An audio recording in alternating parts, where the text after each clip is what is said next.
最近おじいちゃんいるから違うけど久しぶりにバイブスあげてこう嬉しそうできるスイカ How's it going, y'all, and welcome to Castaway Anime, your favorite anime podcast. As always, I'm Neon Manta. And I'm Crunchybagels. And we're very glad that y'all joined us on this episode 105 of the podcast. Today's Catch of the Day features I was gonna say Oshinoko, but it got delayed, so it can't be Oshinoko. It's just My Deer Friend Nokotan, episodes 7 through 9, and Ongaku are sound. So stay tuned for all that, and as always, if you enjoy the podcast and want to hear more of our objectively correct takes, registered trademark, then be sure to subscribe to the channel here on YouTube, or follow us wherever you get your podcasts, so you never miss an episode of Castaway Anime. Crunchy, how the hell are you? Well, you know, I've been grinding on this video for so long, but I'm so glad that I finally released the Neon Neko Sugar Girls video. It's out for the public to see. It was a long grind to get to this point, but finally it's out, and I'm so happy. I wouldn't be tempting fate like that if I were you, Crunchy. But this goes up 1 week from today. Oh, not 1 week from today. Two no, weeks the joke from today. Oh wait, it goes up that far from today?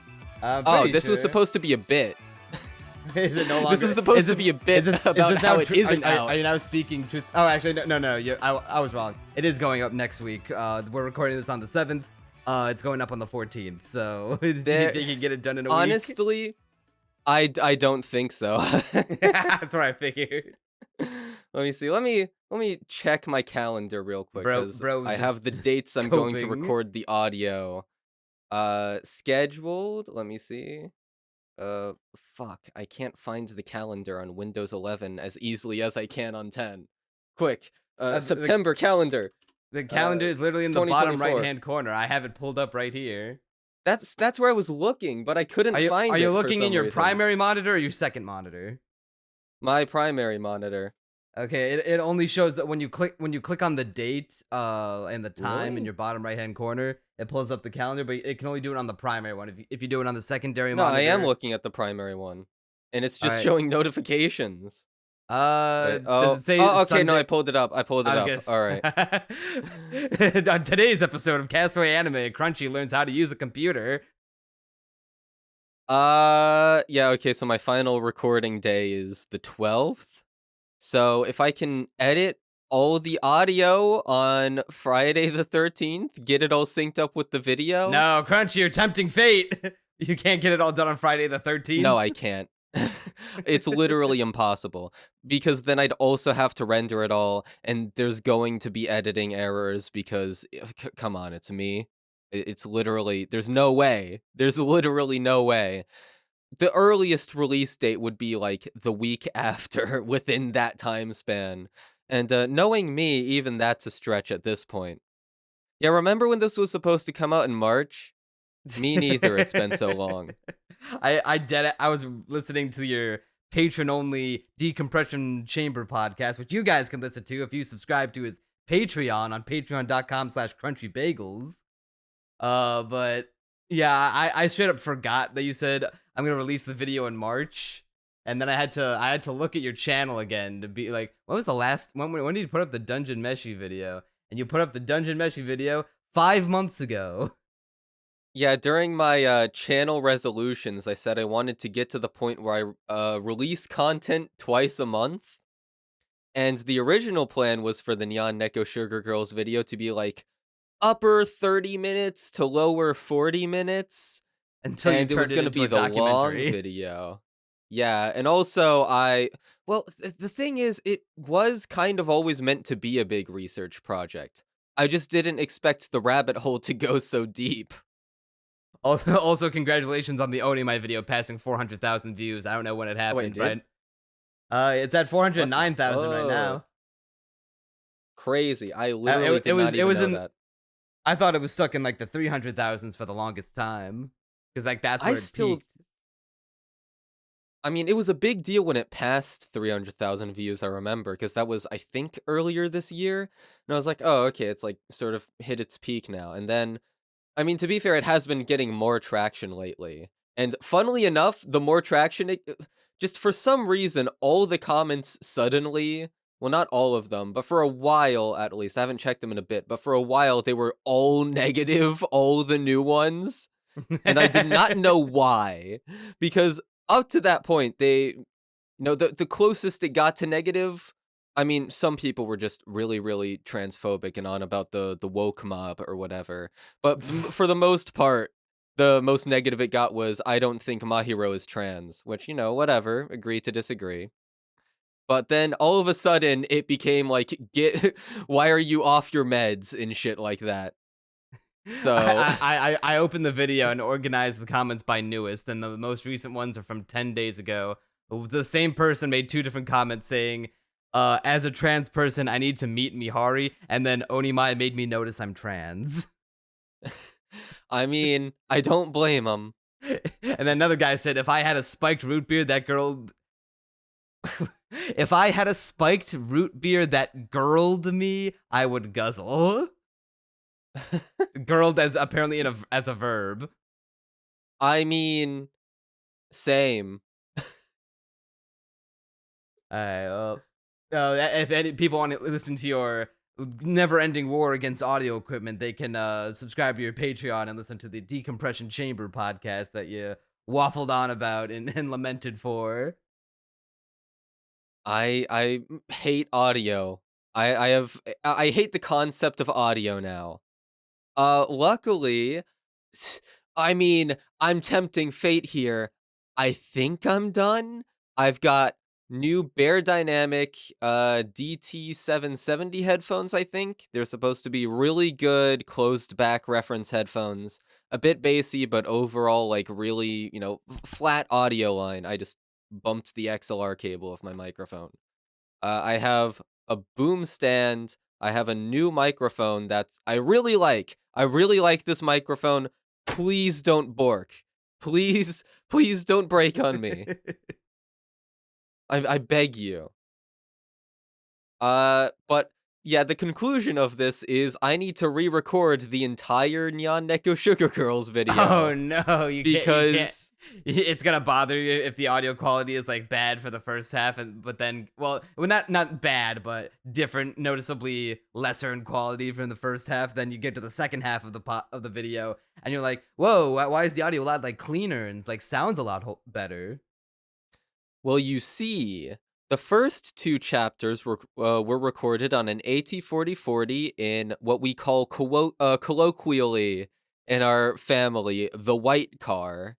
Then the third one was recorded in what we colloquially call in our family the blue car, which it has fuzzy seats, and it's a hand-me-down from my grandma.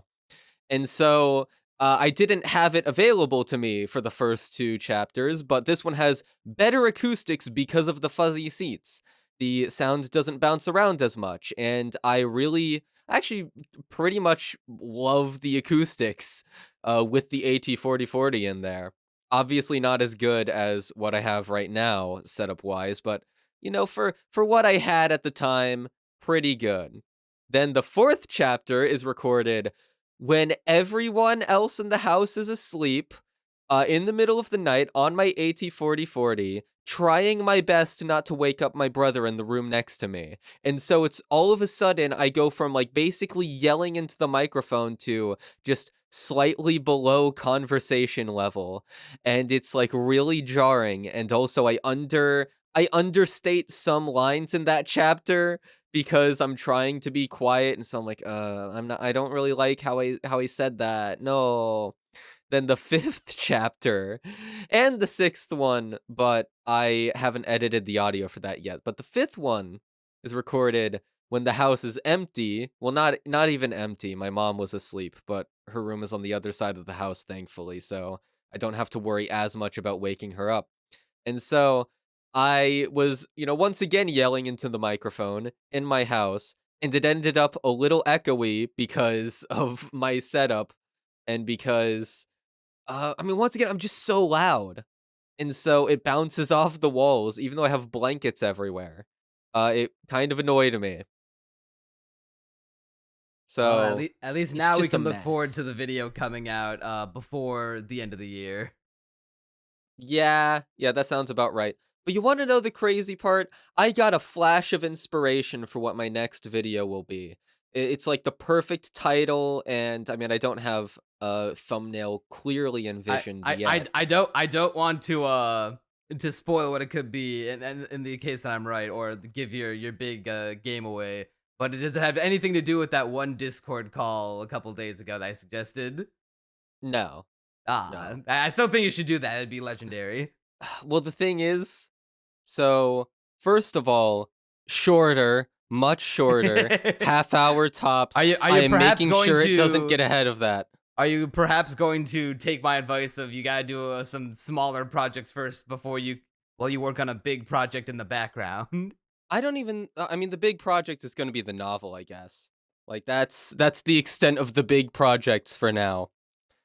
But for now, I mean, I just want to get more videos out because I have a feeling that the Neon Neko Sugar Girls video, honestly, like I have a probably undue amount of faith in it getting big in the algorithm. Like I Uh, don't think this will bomb. I'm for your sake. I hope so. Well, yeah, definitely. But I mean, I came up with a really good title and thumbnail for it. I changed it from when I last showed you it. So I think the marketing is I'm gonna like keep a maxed stack. out I for don't this. even remember what it was. The original title was, and I still consider it the canon title because the new title, I hate it from a personal perspective, but Oh I no, know it'll bro is get like selling 3 times the views. Okay, so you know how all those like really shitty YouTube documentaries made by like Sunny V2 and Turkey Tom have in like I don't know, Internet Anarchist, Moon. Those are the four names that come to mind The four immediately of just horsemen of a the the four. YouTube documentary apocalypse. Yeah, pretty much. And they always name it stuff like how do I, let's see, can I come up with it on the spot? Uh, the LGBT influencer who or TikToker who ruined their life. Yeah, Fucking I get what you're shit like talking that. about, and I smell what you're stepping in. It has that kind of title that in such a way that it is like borderline lies. It is I am Hey, lying in the title basically. I mean, it's it's not like really a SpongeBob lie. taught us. Sometimes you gotta stretch the truth. It's not even really a lie, but it's like the literal words I'm saying aren't the lie, but the implication of both the title and the thumbnail give you a false impression. And then I just try my best to be so good at making videos that you don't even care that you kind of got clickbaited. And the other video I came up with also has a title. Like, I already have the title. Like, I'm seeing through the code. I have the title laid out in front of me, and I know it'll get clicks with the right thumbnail, and I know I can do it in such a way that it's like just barely not clickbait enough that people don't get mad about it. So that's sort of the vibe I'm going for. But yeah, the original title was just What Even Is Neon Neko Sugar Girls, which, I mean, I like that title. It's a Simple, good straight to title. the point. With the even, or no, it's not the even all caps. It's the is all caps, which gives it a very, it gives it emphasis. It's like, what even is this thing? I like that so much. That's why it's the canon title of the video. I have the title. What I have is for the title card of the video. That's like 5 minutes in. I have what even is Nyan Neko Sugar Girls, or and then I say the actual title of the video that I put on it. And I mean, I said I wanted it to be a series. What even is? I guess my current solution for marketing it is to make the canon title of the video what even is, but the actual title just whatever will get the most views. So there you go. That's my solution. But if I had to simply recap what the next video probably will be, in a way that's like kind of vague and doesn't give it away, I have jokingly referred to the Nyan Neko Sugar Girls video as 4 Magic Mush videos in a trench coat. This is 1 Magic Mush video, not in a trench coat, and also in my style instead. Well, I'm sure we're all looking forward to it, and hopefully it'll come out before the sun explodes. Yeah, I doubt it. Goal is before the end of the year at this point. Like, I can't ask for anything sooner than that. Do you realistically think you can get the NNSG video out before the end of the month? Oh, absolutely. Okay. Like, literally, So the then worst you've part got like is 2 like more like normal length videos in you afterwards for the rest of the year. 2 more, most likely. Because let's see, it's September, so I could probably get this next video out within October, maybe. Depends on how many views the Nyan Neko Sugar Girls video gets. If it gets a And for shit like ton of your last them, video of the year, you can make it a shitty seasonal one. but nah, I'm trying to get away from seasonals. I I You're in the wrong line of work for that, pal. I am no longer an AniTuber. I mean, I will still talk about anime because I love anime. And obviously, I literally have a podcast for it. Literally, as soon as I finish this video, my idea is binge Makaine and Log Horizon. I want to watch those 2 shows. I've just been getting a hankering for them. I also want to watch Makane. Yeah, like, I still like anime, but you want to know my problem with AniTube? You have basically one road to fame, and it's to talk about whatever is the most currently relevant anime. Sometimes you can buck the trend, sometimes you get a Kenny Lauderdale who only talks about, like, 80s shit. Uh, and you know what? Good for him. Like, I would love that line of work. That would be so fun to just find obscure 80s and 90s OVAs and talk about them. Like, that seems super fun to me.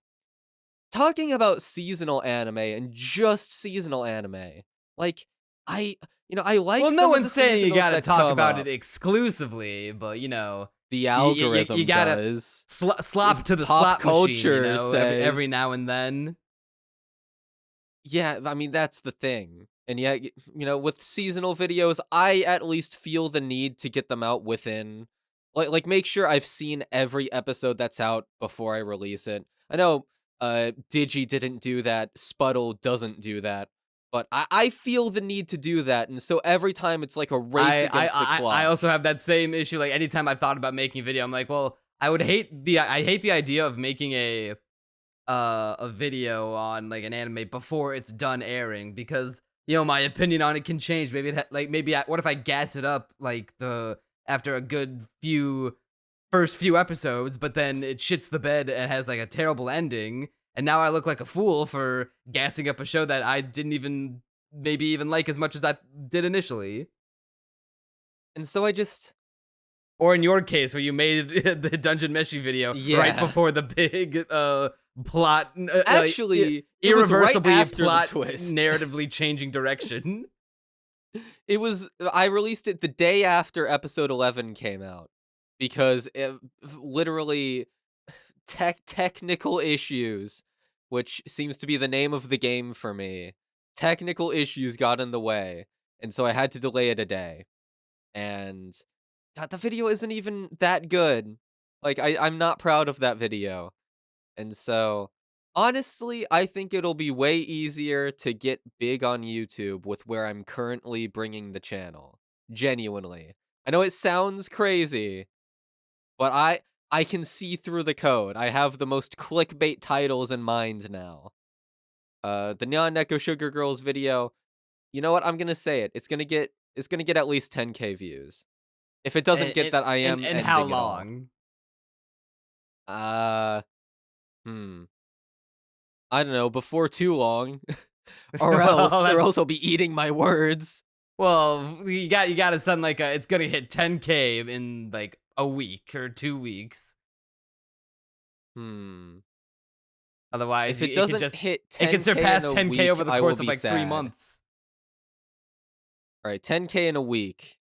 10K. If it in a week, doesn't, that I is will be bold. sad. It is bold, but my last video got a fair few.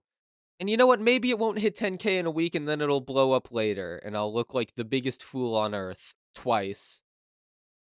Or the biggest And then- genius. unless it doesn't blow up at all, and then 6 months worth of effort will feel like it was all for naught. Yeah. No yeah. pressure. Look, I think, well, the other thing is, it's just the best video on my channel. And not in, like, a really... Here's the problem. I know we've been going on about this so long, so we'll I was wrap it gonna up say we soon. might. I know that the video has been the only thing you've It's really. the only been thing in my life right now. in your life, the in your spare time, the past ever since we rebooted the podcast, even longer, even longer. But you've been hardest at work on it. This like past month's worth of time. Yeah.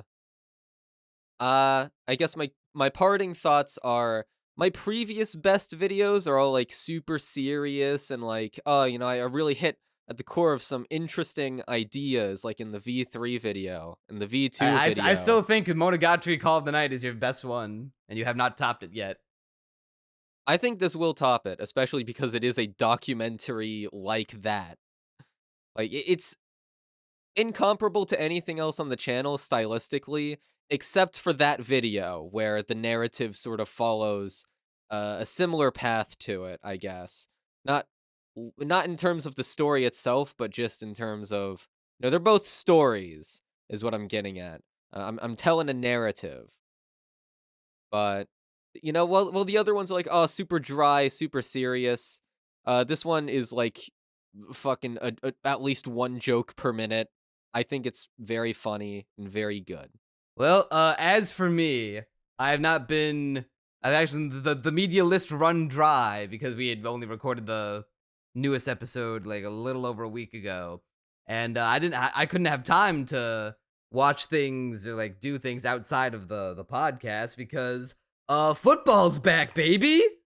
And this is the part where all the viewers dump out because there's no such the Venn diagram of people who watch anime and like watch anime content and people who watch football and football content. It's two separate circles. There is no overlap. You are the overlap. You are the one pixel of the Venn diagram of the two circles.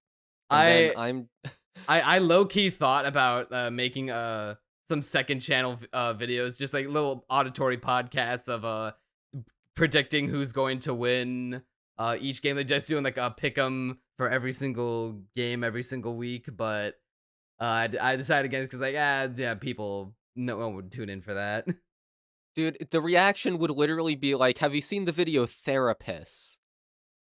I've never even heard of it.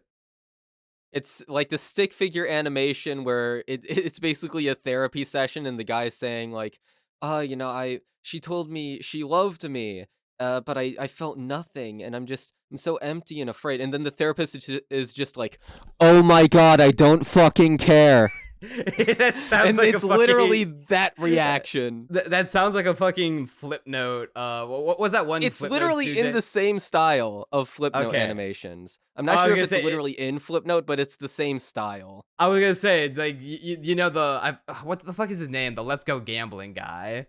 Let's go gambling! Yeah, Dude, Raxty Flipnote. I've been watching some of his stuff. There's enough room in this town for the two of us. Isn't it supposed to go, there isn't enough room in in this town for the two of us? Yeah, well, I don't mind you being here. You're my best bud. Best Who friends. Who wants to hold the tungsten cube? I do. Okay, here you go. It goes through the center of the earth. Fucking Oh, love you it. know what? You might have heard of this guy. All right, so the guy who made Therapist is also the guy who said, or the guy who made the Miranda animation. Huh? Have you heard of it? What? Uh-huh. Yo, guys, it's Miranda. Yeah, she's one of the boys. Now, let's, give me some alone time with my lady. And then everyone gets out. Then he's like, I fucking hate you! I hate you! And then just bashes her with a chair. Wait, okay. That maybe I have seen it and it's just been so long that I didn't like associate it as the Miranda video, but I have seen that before.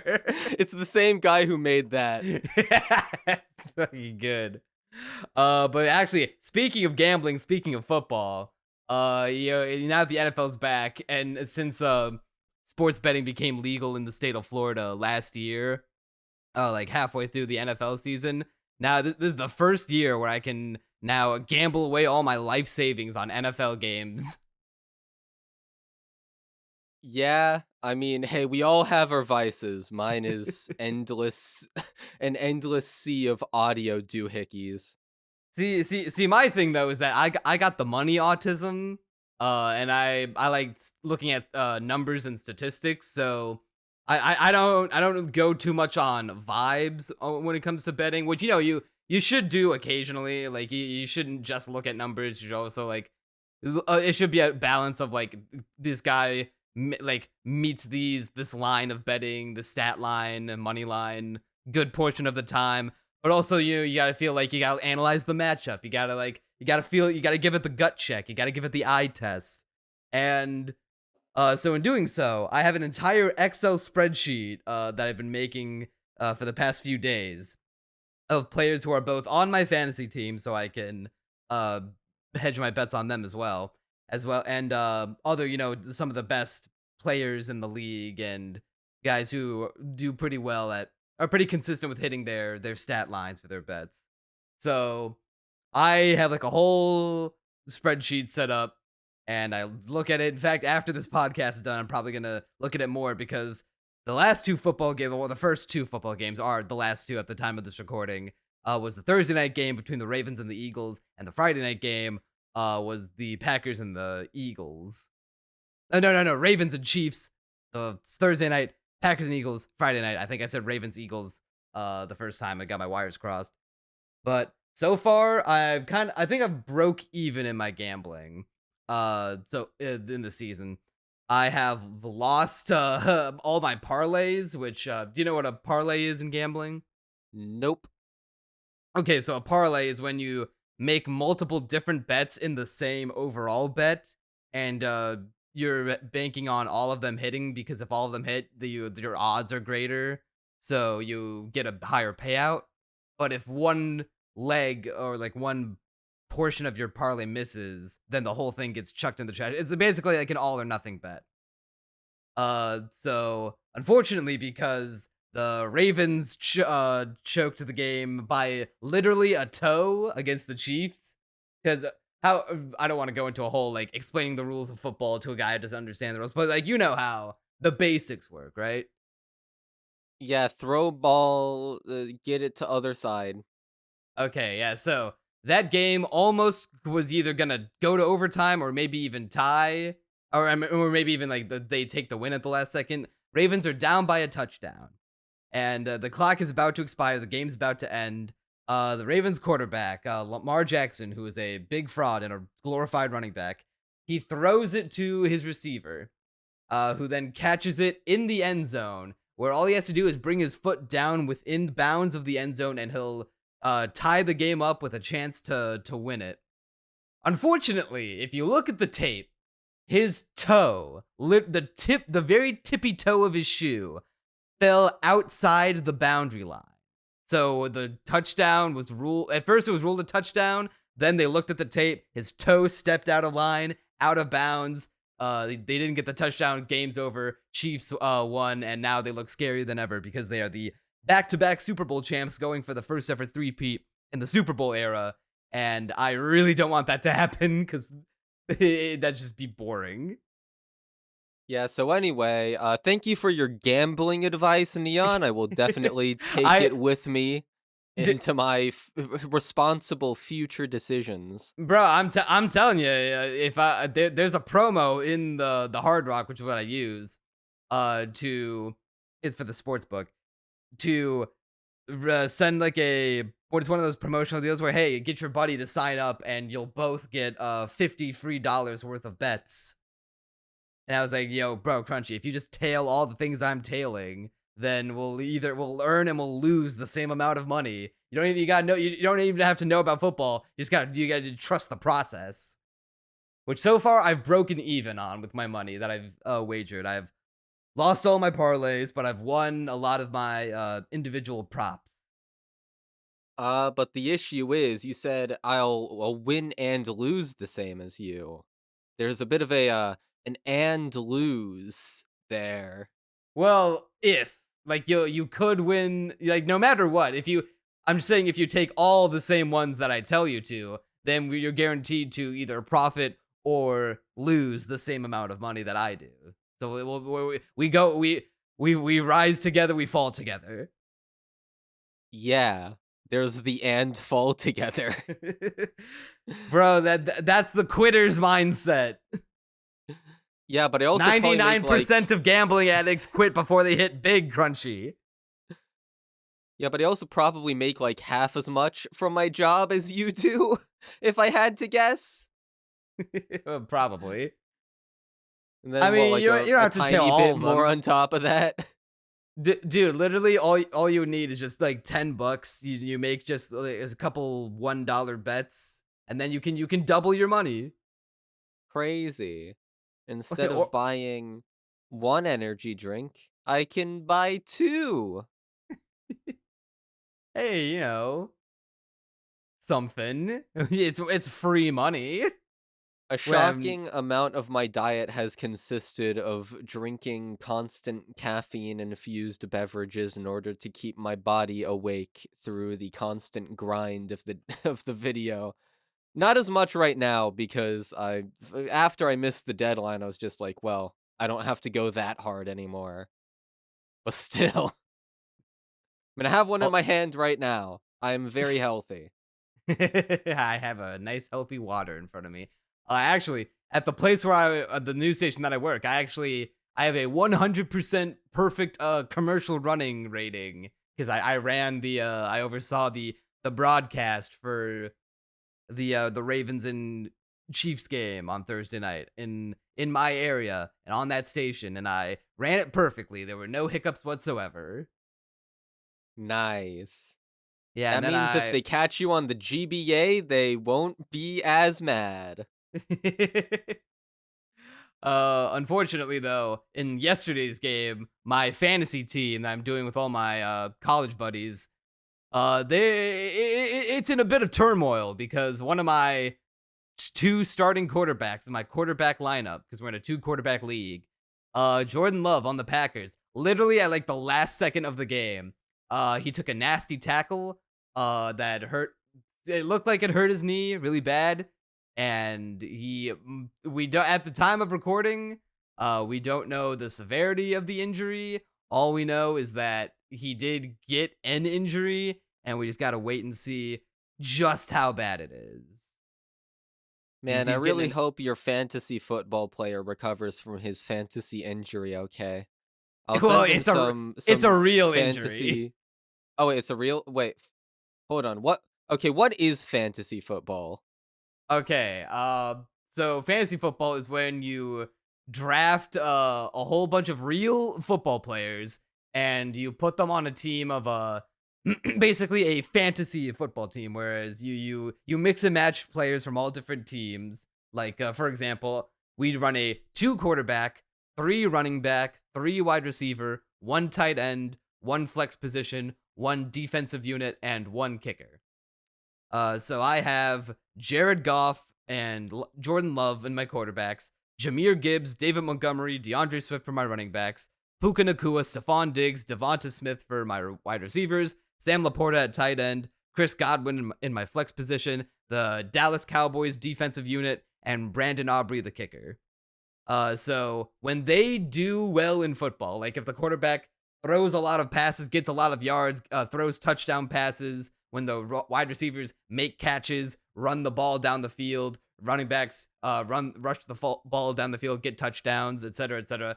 Basically, the better they do in their real games, the more points that we get in a point-based system in our fantasy team, and we go head to head and and match up with different friends every week to see who has the better team, who gets the most points.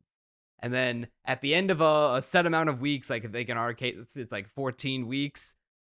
We see top 4 move on to playoffs and play for a championship, and we have like money, and we do bet money on it to see who as a cash pot prize. But honestly, at this point, it's more pride because a man's knowledge of ball is worth more than any monetary value. My knowledge of ball ends at balls.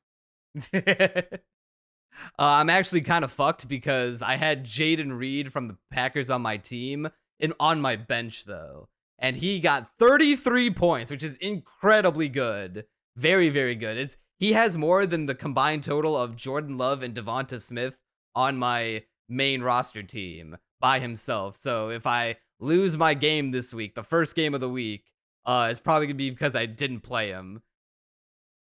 Yeah, so I was under the impression that fantasy football was literally all fantasy.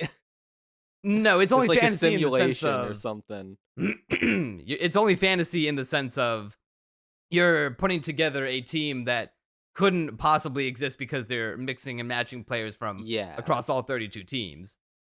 All right, I understand it a bit more now. Yeah, so the issue is that since Jordan Love is injured, there's a chance he is either going to miss like a few weeks of time, or even the worst case scenario, DEFCON Red, he gets like an ACL or MCL tear and he's out for the season, which is bad for me because he was supposed to be a really good like top 10, maybe even top 5 quarterback this year. And if he's done for the season, then I have dead weight on my team. Yeah, so I hope your fantasy football goes well. I still have very little knowledge of any of this. One of these But, days, go I'll get Neon. you to learn ball.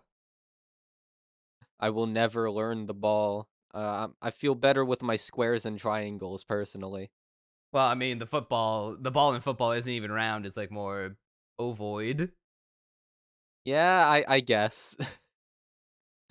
Yeah, so that's about everything we've done. So now we can go right into the news. Actually, related topic because the yesterday's Packers and Eagles game took place in Brazil. So it was very diabolical of the Brazilian Supreme Court to block Twitter right before the first time an NFL game gets played in Brazil. Yeah, so I'm gonna be real with you. Let's see, I'm looking at most of the news that we're talking about.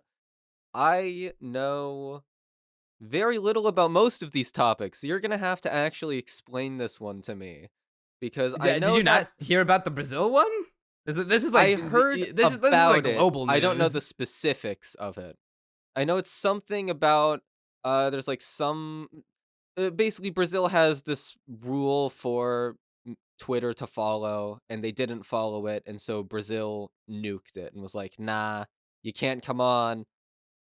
Yeah, so Eat the it. the long and short of it, because we're not world tech news channel, but long and short of it is the Brazilian Supreme Court they made a ruling within their own court of law saying that websites and social media platforms such as Twitter are not allowed to have like fake news on it. Like if they can verify that whatever news on there is fake and they're still propagating it, it has to be blocked and like can't be seen. Or like there are hate accounts that like troll accounts that undermine like democracy or violate laws uh in Brazil. There's ordered like, okay, like Elon, Mr. Musk, you got to like fix up your shit at least in like Brazil. Well, I don't think you can really like geo block that shit. I think you just have to just make the website better overall, or and like improve it. Otherwise, you have 24 hours to do so, or like take it to court, or we'll just block Twitter in Brazil for your entire population. Blacklisted all our internet providers. You can't go on it, even if you use a VPN. We'll find out, and you'll get like an $8,000 equivalent fine. Well, So, they at least got rid of the VPN rule, which is good because that's ridiculous. Oh, okay. I did not hear about that, but yeah, essentially, legally speaking, you're not allowed to go on Twitter in Brazil. It is blocked. You cannot access it. And then, hilariously enough, a bunch of this happened at the same time as the Brazilian Miku Twitter trend. So that I feel like it was like an omen for things to come. Oh god. It was It's a very Miku's fault. unfortunate coincidence. So, from everything you've said about the law that Twitter is breaking. Sounds like just kind of a dumb law in the first place. I don't Because, know. I It's mean, like it says like you have to block fake news because you know how bad Twitter is with that kind of shit.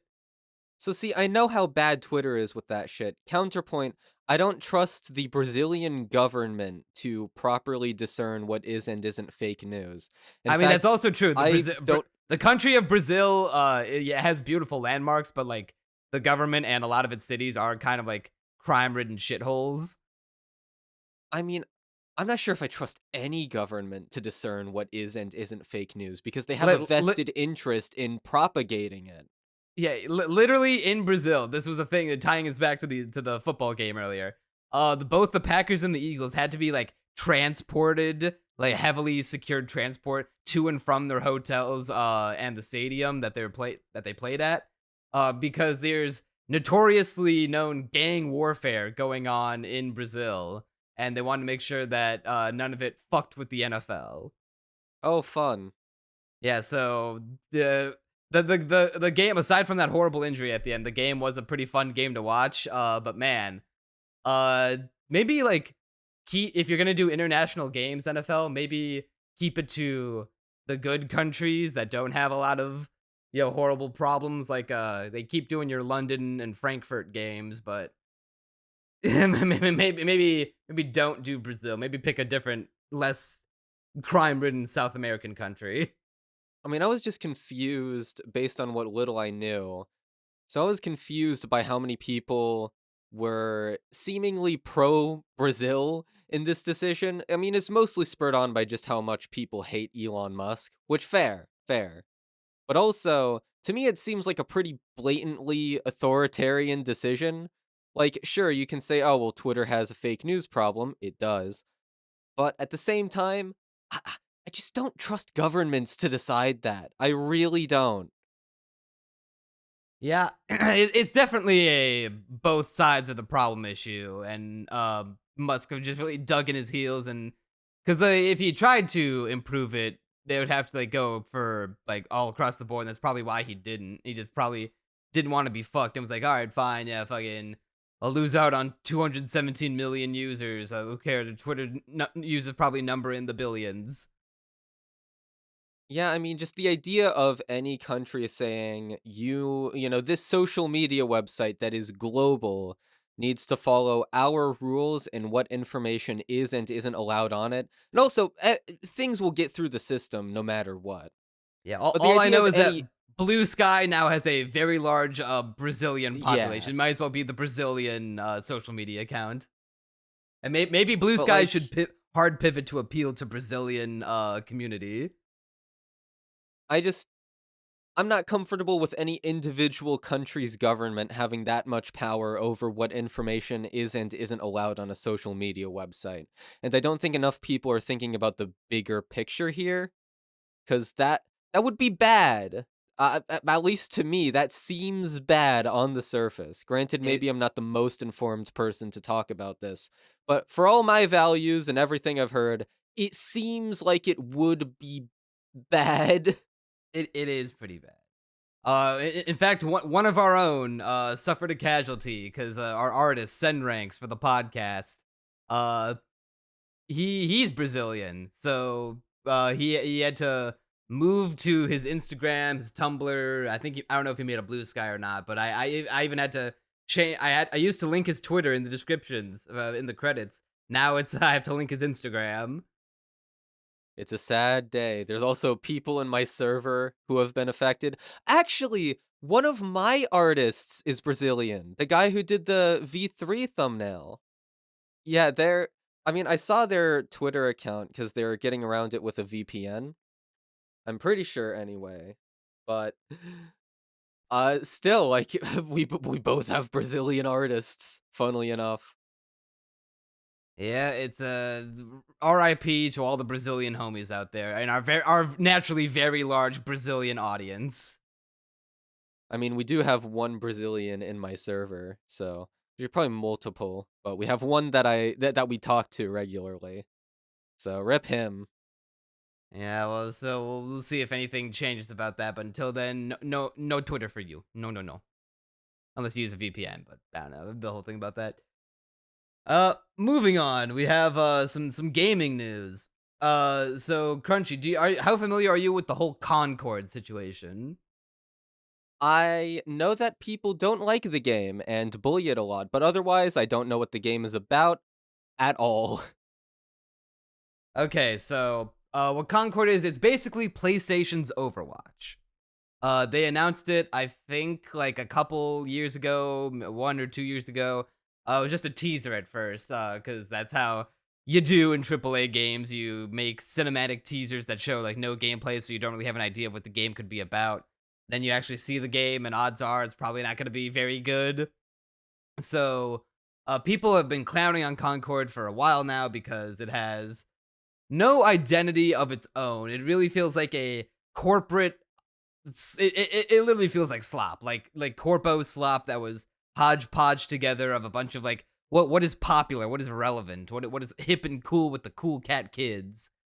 So it's their version of Overwatch. It's a hero-based shooter, with a bunch of characters. Kind of has a very like directly inspired by Guardians of the Galaxy type vibe with a bunch of weird looking alien space dudes with different varying designs and different abilities, modeled in an Overwatch mechanic style. Although the thing about it is, everyone hates it because it looks like shit. It came under fire for having really ugly character designs. I don't know if you want to real quick pull up like just Google Concord characters on Google and Sure, see and just I see. can do that. Yeah, just I want to see your live reaction. Concord. Concord character design. Yeah, just hit the So, images and see what pops up. And I'm gonna put it on d- my primary monitor so I can see it more clearly. and you to tell me if any of them catch your Images. eye. So the first one we have a black lady who is in a suit of armor. I don't know, just doesn't really. It's not really Why does appealing, she have but blue not lipstick and a suit of that. armor? That is one of the first things that jumped out to me. Completely throws off the color palette of the green and yellows and dark greens. Yeah, I mean, looking at the suit of armor Also, itself, let me get this in full screen so I can see it better. Looking at the suit of armor itself, I would imagine a more, I don't know, because the suit of armor is like being chipped away at, and so I would imagine that it has a very, dull, like the entire design would have a very dull color palette, but then there's the pink highlights on the armor itself, as well as the blue lipstick. And so the entire thing is just having this sort of contrasty vibe is what I'm why would she getting. even be wearing lipstick if she's gonna be wearing a helmet with what I assume it probably has a visor, like some kind of face guard would go on it. I mean, yeah, I mean, I don't know what the lore of this character is, but the idea I that know this nothing person about the would even lore. have I'm just going. I'm access. looking at the characters by design, and they look hideous. If I saw this design like in a vacuum, which I mean I am right now, I would assume the character is in some place where they don't even really have access to lipstick. I would want like a backstory on that because once again, it I just need looks my so beat lipstick up. lore, PlayStation. Exactly. So let's see. Next character. Oh my. Oh dear lord. Oh my god. That looks like an extra cut from Star Wars. That Is it by chance the pink haired, green skinned goblin No, so woman? it's like it's this weird yellow alien looking thing with a big old net like helmet that looks Oh, just it's like a mushroom. hideous. Yeah, the mushroom lady alien. Yeah, literally this looks like something George Lucas would put in Star Wars and then someone else would be like, "Okay, we can't let you put that in. There are limits, George." This just looks weird. Like Yeah, okay. So the only character design I don't like exactly hate is the robot one, where it's like a big yellow uh bulky robot. It kind of looks like a big like trash can with arms. yeah, I mean, I'm just looking through these designs. Okay, what's this guy's deal? He's got like a blue and orange jacket that looks like that cheap polyester shit you get from Walmart for $10. And over that, we've got like a more official looking military thing and safety goggles. I mean, I at least get what they're going for with this one. Sort of like a construction worker aesthetic, I guess. Looks like this guy's going to be good with tools. So, and I at least get this guy's character based on the design, at least aspects of it. So that's good design, I guess. But I don't think it looks that aesthetically appealing. No, I mean, it's better than everything I've seen so far, so I'll give him that. But it's just kind of just doesn't look good. That's the main thing. The aesthetic of this game is almost inherently unappealing. I Yeah, guess would be there's my main complaint with it. Like I could see this guy having a good design with some tweaks and a better aesthetic. well, you know what? Maybe the developers of Concord and PlayStation feel the same because you can't play it anymore. The game has been taken offline. The game, like, I think didn't even last a full week because when it came out, it's on Steam. We have no numbers for PlayStation. We can only go on Steam because it got a simultaneous PC release.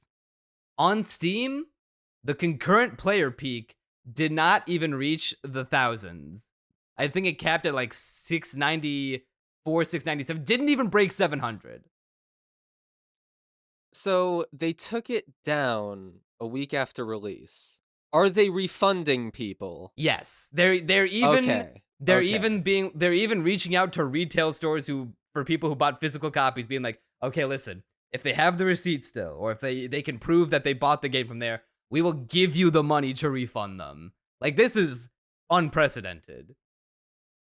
I mean, yeah, you need to have the option to refund people because otherwise, I mean, if I bought the game, I'd be pissed. The Granted, last I wouldn't time buy the game, the last time but- I've seen a Sony, and I'm just saying, like, a game refund fiasco this bad on like this atrocious of a level was when Cyberpunk 2077 first came out, and it was like really horribly buggy optimized at launch. So it was so bad Sony had to pull it down from the digital store and give people digital refunds. But with this now, like the you can still buy the game of Cyberpunk because they did fix it, and like if you could still buy physical copies, or you could buy the PC port, or even buy the Xbox version. For Concord, you can't buy it anymore. They took it down because they were like, all right, we've realized that the game is like not up to a lot of the standards that you expect from us, so we're going to take the game down, work on it, and then we'll. They said they're probably going to re-release. They're going to re-release it, but like a lot of people are speculating that maybe they'll either like one of two things will happen. They're either gonna re-release it once they're done reworking it and make it free to play, which it should have been from the start, because like if this were a free to play game, like how Overwatch is now free to play, and you just have to buy the battle passes because it's one of those live service games now. If you do that, then you can make it free to play, and then they can try to make some of their money back. But they released it like I think it was $40 when they released it. And they expected people to play $40 to play worse Overwatch, which is a wild statement because Overwatch is already a shadow of its former self.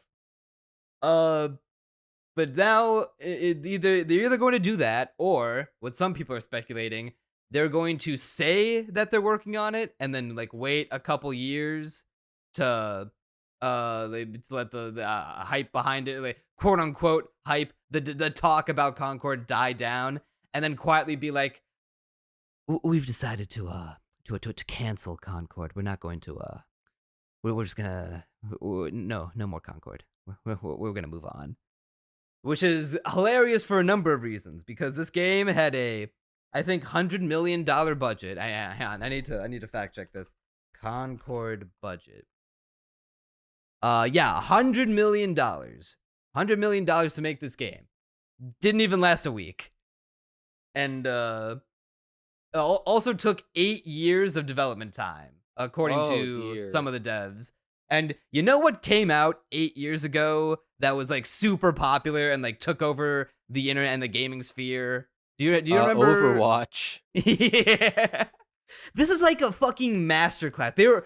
I'm sure videos already exist on this, but like you could teach like a class on like the fall of Concord and how you don't just follow the money in terms of like you can't just copy without putting your own unique spin on it.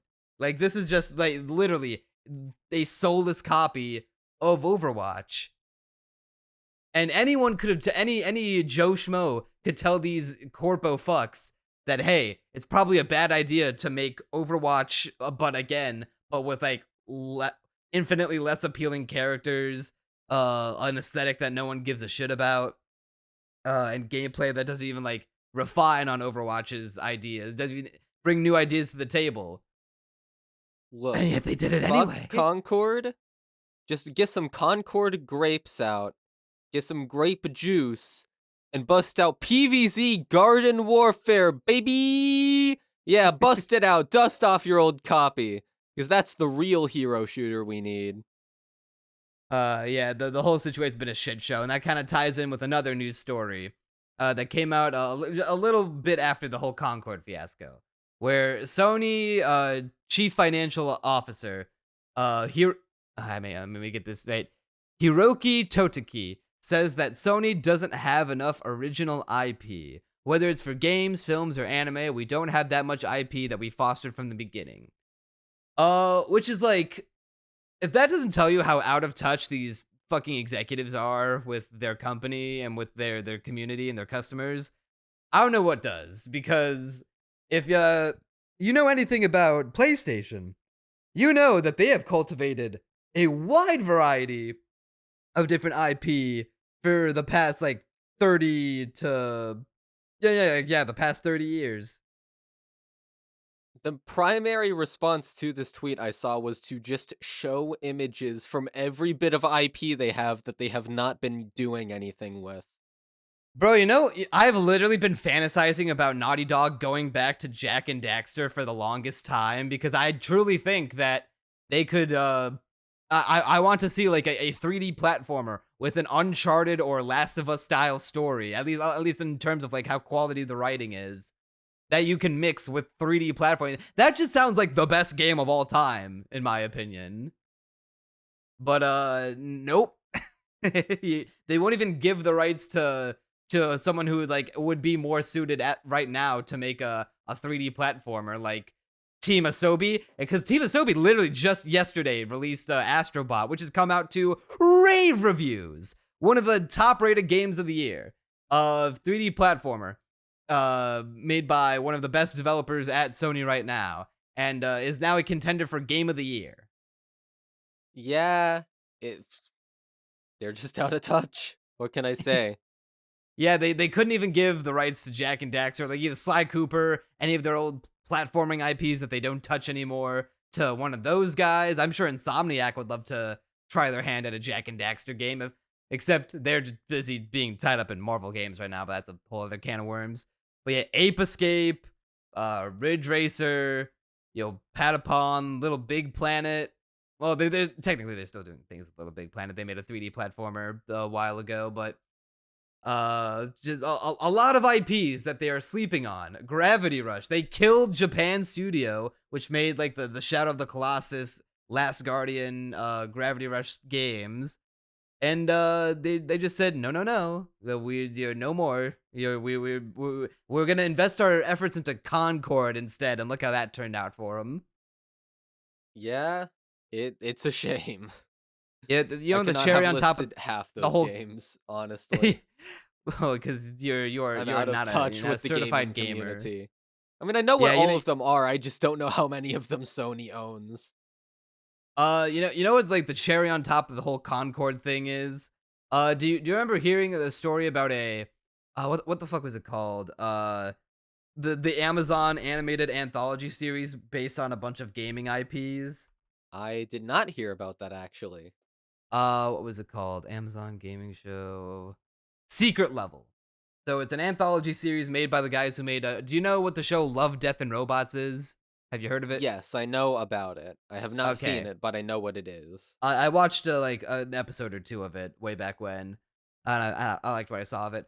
They're making it for Amazon, for Prime Video, and they got the rights to a bunch of different IPs from across all different companies, including PlayStation, for Concord. And that's gonna be hilarious when it comes out like at the end of this year. But you can't even play the game that the episode of their anthology show is gonna be based on. That is a comedy. Oh my god. I bet the episode will be much better than the game itself. Probably. But yeah, that's a whole shit show.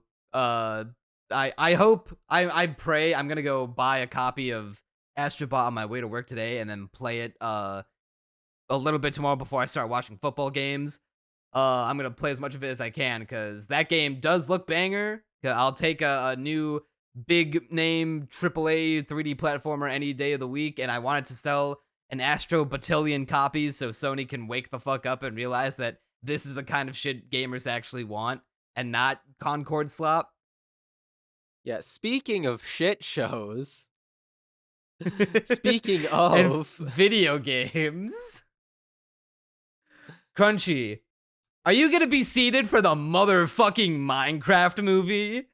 hell yeah, I am. Honestly, probably not. Yeah, I that might go just to see, just out of morbid curiosity. I am going to, bro. I'm seeing that shit for my birthday. 25th birthday will be the quarter centennial of my life will be culminating in the Minecraft movie watch party with the bros. 27 million views on the trailer. According to the YouTube dislike extension, 1.2 million dislikes. Now, I wonder why. Granted, the YouTube dislike extension is notorious for overrepresenting dislikes because of the way it functions, but even accounting for that, this probably has more dislikes than likes. Yeah, 1,000%, 1,000,000%. Dude, literally, I was at work, and, you know, for some of that good old water cooler talk, my coworker was like, hey, see the Minecraft trailer for the movie? Looks terrible, doesn't it? I'm like, yeah. Yeah. Like, when I saw it was a live action CGI hybrid, I was like, okay. I'm bracing myself for the worst. Because we see the characters step out of a Minecraft portal. They're doing the thing where they're from the real world, but they're entering the world of the Minecraft game. And they see actually, I don't even know if they're gonna treat it like a game. Maybe they'll treat it as like just a parallel universe that they're stepping into. And we see like the blocky Minecraft world. I'm like, okay, this doesn't look like the worst thing in the world. And then I saw the sheep, and I'm like, oh no. And then I saw my sleep paralysis demon. Well, see, even before that, what put me off of it was just I see something about the way this movie is lit and looks is just so artificial feeling. It does not feel like a coherent. The first thing I thought when I saw like the way the characters are lit in this world is, oh, this looks like some cheap movie on Nickelodeon. Even though I look at the background and I'm like, this is clearly ornate. Something about the way it's all composited and looks just looks so artificial that I cannot buy into any of it. Like specifically with the way the real people are mixed into the background. Okay, I looked up the plot synopsis from the Warner Brothers press release. It is not, in fact, this is going to be taking place in a parallel world where Minecraft is not like the most popular video game of all time and a fucking media phenomenon.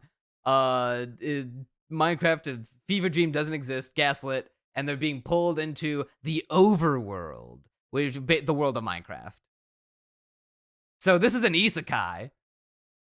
Minecraft isekai, here we go.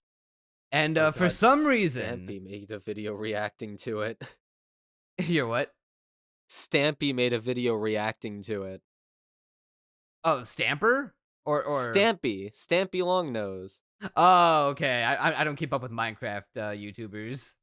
You don't know who Stampy is? Well, see, I know who he is. But I like now that you emphasize like the which one it was, because when I hear Stamp and then YouTuber like something, I just think of Stamper. I have no clue who Stamper is. He's like a Newgrounds anime. He's like one of the OG Newgrounds animators. He's the guy who talks like this. He go with a very pompous British accent. Like, if you know the game Battle Block Theater, he's the narrator. Okay. I've definitely heard his voice then.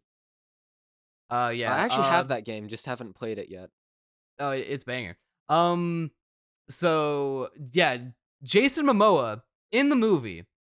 Why I don't know why he's dressed as a woman, and why he's known. His official role is Garrett, quote, the garbage man Garrison. See, the thing about making a Minecraft movie is that it's this mix of like financially, business wise, best idea you could possibly have. Creatively, artistically, I would dare say there's probably a way to make it work, but I would look at that idea and go, "No, that's inherently garbage. Don't make a Minecraft movie." If you're gonna The make a reason Minecraft why movie, make it an animated Minecraft movie. Well, yeah, that's that's literally the first thing my coworker suggested and what I agreed with. And like, okay, the thing about a Minecraft movie, it's inevitable. There's too much money wrapped in this to possibly not do it. But once again, artistically, bad idea. Because the point of Minecraft is that you were always weaving your own story in this very isolated world. I mean, not as much as time goes on, but the point of having an end boss to fight isn't, oh, the lore of the Ender Dragon is so deep and it's like a really compelling boss.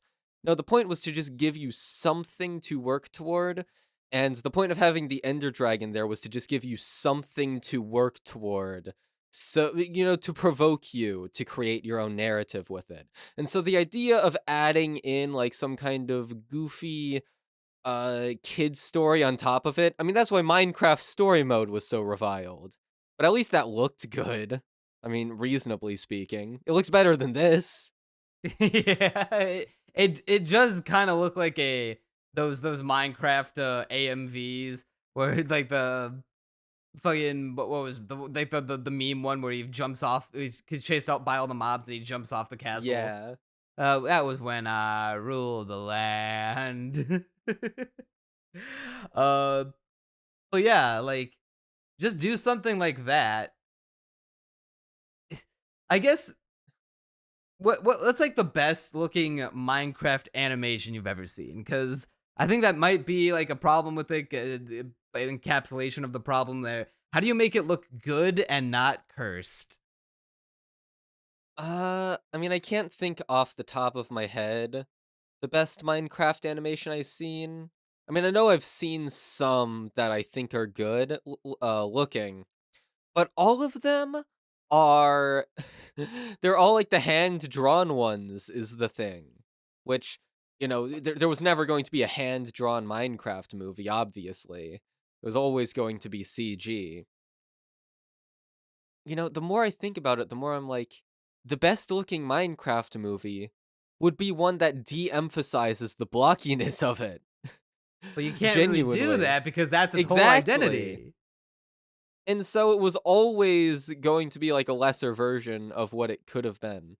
And the thing is, the element of Minecraft's world that I think is most effective for storytelling is the stark isolation of it, which, obviously is no longer the case with the villagers and, there's like, I mean, the Ender Dragon actually fits with the isolation aspect, but now it's populated with villagers and illagers who fight the villagers, and it has, there's tons of structures or whatever. But back in the day, Minecraft was just you and the terrain and animals, and it was up to you to figure out why you were the only human in it. And I think that is the most emotionally effective element of Minecraft as a story. And but the thing is, if you're making a story about isolation, you don't do it in this blocky aesthetic unless you're playing Minecraft. It only worked because it was a game where everything was a block and you build with it. As a movie, you no longer have that experience. And so why is it square? All of a sudden the aesthetic doesn't work anymore. And so And then it gives it's us just nightmare really creatures hard like that, to like the sheep and the llama. yeah, yeah, it's just it's a hard concept to make work, which is why I say like basically inherently just a bad idea. Don't do it. But obviously they had to do it. Money. There's too much money to be made, god damn it. When did Minecraft like come out again? I think 2010? Is it really that long ago? I thought it was like I know it's early 2010s, but I thought it was like closer to 20. Well, the issue is there's an official release, so I can look up when did Minecraft come out. And it'll say something like 2012. November 18th, 2011 it says, but the right here under that there's the asterisk. The first version of Minecraft was released for PC players on May 17th, 2009 when it was called Cave Game. So it is that old. But the official 1.0 release was November 18th, 2011. I'm sorry, I got distracted. I typed in Minecraft on Google and I clicked the little block that appeared, and now I'm playing as Steve and I'm punching things. What, it has like the little browser game pop up, Yeah, like with yeah, Snake? I didn't yeah. even know that. I didn't even know that either. I'm literally playing Minecraft on Google right now. How functional is it? I mean, the only things you can really mine, you can mine the search results. You can make yourself a pickaxe. All right, I'm trying it out myself. Oh my This god. podcast is now a let's play. I'm currently mining all of the articles of the fucking the Minecraft movie. I just hope I don't get jump scared by any mobs. Oh my god, I can punch cherry trees. Oh, That's I not have so a bad. pickaxe now. Oh, crazy. Uh, so definitely the highlight. I'm definitely going to go see this movie Wasted. I'm gonna get shit faced drunk. I'm gonna try my best to catch the latest showtime possible to avoid the most kids.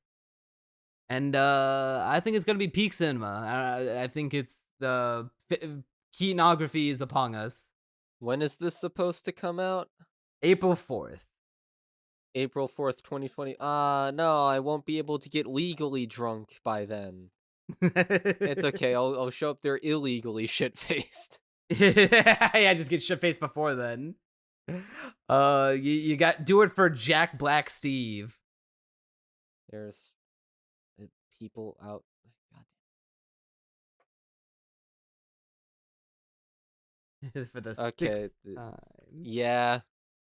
Like, it was just It's my brother going into his room. I was gonna say it's particularly bad today. Well, I warned you. Not gonna lie, when I saw Jack Black Steve, my reaction wasn't, oh my god, it's Jack Black. My reaction was, well, that's expected.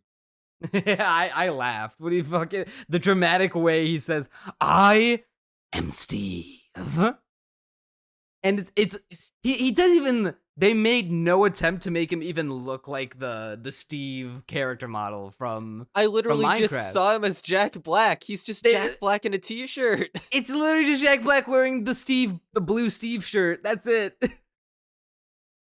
It's literally just. They didn't say, "Could you This please movie's gonna trim? be Could you please awful." cut your beard? Could you please put on a wig? Get this little brown short-haired wig. Just color your beard brown." Nope, it could not be bothered. It's just Jack Black in a shirt. Yeah, this is gonna be. It's gonna be something, all right. You know, Yeah, maybe I so will catch it. yeah, so the reason I brought up Minecraft's release date is because why'd they wait so long to make a movie? You know, I couldn't tell you, but probably because of the aforementioned issues of it's so hard to just it's so hard to make a convincing story with Minecraft in a movie theater. Yeah, but Like if they're gonna if they were gonna do a shit job like they're clearly going to, Well, yeah. then why wait so long? If you're gonna make a shit Minecraft movie, you would think you'd at least do it like 6 years ago, closer to when the game was at like more closer to its release date, so you could. It's Minecraft. To be fair, it's not like the Angry Birds movie where they made like 2 Angry Birds movies way past when Angry Birds was relevant. But like at least with Minecraft, like Minecraft is gonna be kind of forever relevant. It seems like, at least for a very very long future. I mean, yeah, Minecraft was just the best concept for a game. So It's just I don't think it's ever a gonna Lego die. simulator game. Literally, it's just Legos, and that's all you need. It's infinite creativity right there. But Yeah, so I will basically I will be seated. I will clap when they show Herobrine in the post credits. you know what? I hope Herobrine is in it. I so hope he has to be in there. Come on, you I can't just can't wait make for a I can't wait for Minecraft the movie without MCU, the Herobrine. Minecraft Cinematic Universe. If Herobrine is in it, it's a 10 out of 10 by default. Who will Alex show up in the movie, and who would they get to play her? I feel like if Alex was in the movie, they'd show her in the trailer. But I think it's just gonna be Steve. It might just be Steve. I think they're gonna save Alex either for the end, or for maybe they'll put Alex in the post credits. Alex and And Herobrine in the they'll make it post-credits. Melissa McCarthy. Well, there we go. I don't know who that is. That or Amy Schumer, one of the unfunny Oh, female comedians. no. Oh, okay, I know who that is. Could you imagine? No, you know what they'll do? They'll make it fucking Aquafina. That. Okay, yeah, I you know what? can't wait for my money's on all the Aquafina. videos reacting to it. I'm putting $100 on Aquafina, Alex, Minecraft. That would be hilarious. Now I want that to be the case. Well, from one animated travesty to another, Netflix has just announced a Midnight Sun, an animated series adaptation of Stephanie Meyer's novel and the retelling of Twilight from Edward Cullen's perspective. Yeah, so I don't know anything about Twilight other than that it's supposed to be real bad. Yeah, I only have a tertiary knowledge of Twilight. All I know the lore behind it, where it was originally a. Wait, hold on. I want to make sure I'm not getting my wires crossed. Is 50 Shades of Grey a Twilight fanfic that got spun off into its own thing, or vice versa? I mean, I would have to imagine 50 Shades of Grey is the Twilight spinoff, because I can't imagine Twilight being... I can't imagine it the other way around. Yeah, you're probably... I think 50 Shades of Grey was the originally a Twilight fanfic that then spun off to its own thing. So... Yeah, this I know basically nothing about Twilight aside from like it was like the big thing in the late 2000s. You know, were you a Team Edward or were you a Team Jacob? And everyone hated it eventually. People liked it Yeah, at first, except- and then people didn't. And then it turned out people were Team Edward because Robert Pattinson still has a career. Meanwhile, what the fuck was the other actor's name? I don't know anything about Twilight. Jacob actor. I guess there's just kind of goes to show. Taylor Lautner. I have no idea what the fuck Taylor Lautner is even doing these days. Yeah, I mean, I wish I had more to say on this other than that it will probably be bad.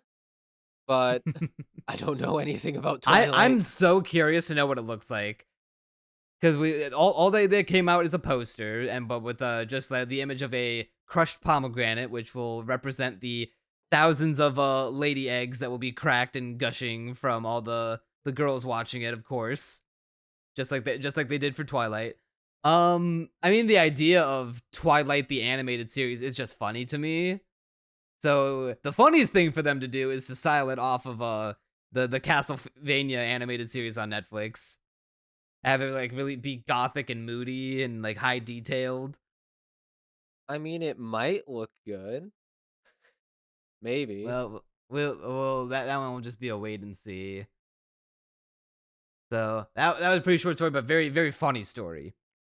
Uh, Next up on the docket, all my hentai gone. Well, see, people keep saying nhen is gone, but if I search it up right now, I can access it. I actually Literally, I heard that it checked did come back. this morning. Yeah, I mean, I'm on it right now. As I usually am. Oh my god, those are All children. hours of the I'm day. going to close it. So yeah, this is part of a whole debacle bigger than even hentai itself. It involves the whole Internet Archive case, which I know you know a lot about, so I'll let you handle this one. I don't know as much about it as you might think. I was going to do research on it, and then I didn't. But the Very gist of it that professional. I know of. Alright, so to my understanding, the Internet Archive was basically they were acting as a digital library. So libraries in the real world, they buy books, then they give them out to other people, and they lend it, then you lend them back.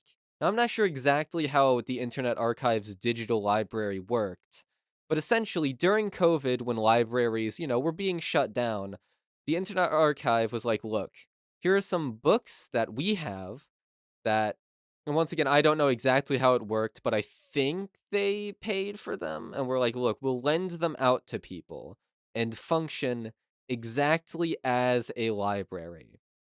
People who owned the copyright for these books, like I'm pretty sure HarperCollins was in on it, stuff like that.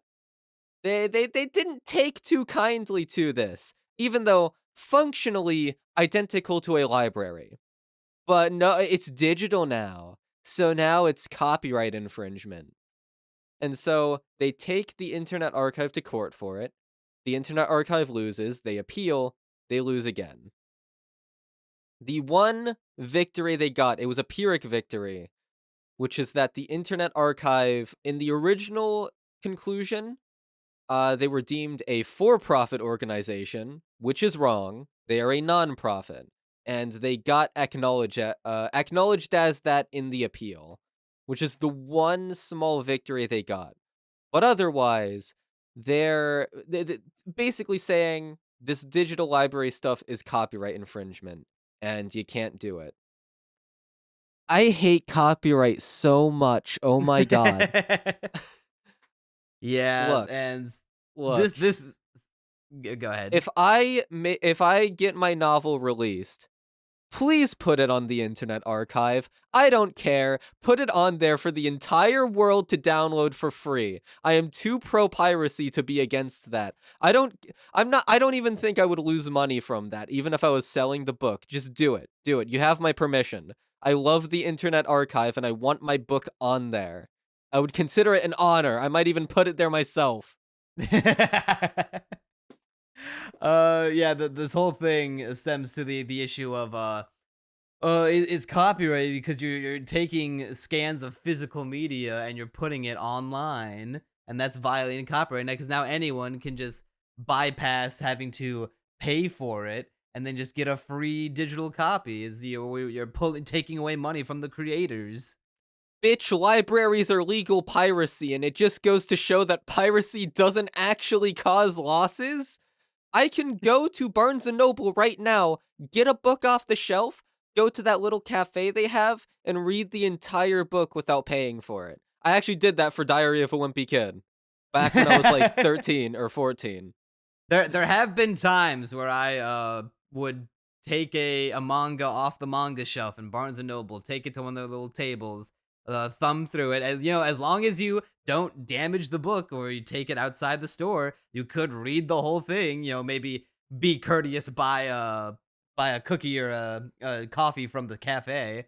But if you don't have to buy the book, if you don't want to, you read the whole thing, put it back on the shelf, make sure it's like not damaged or anything, and be on your merry way.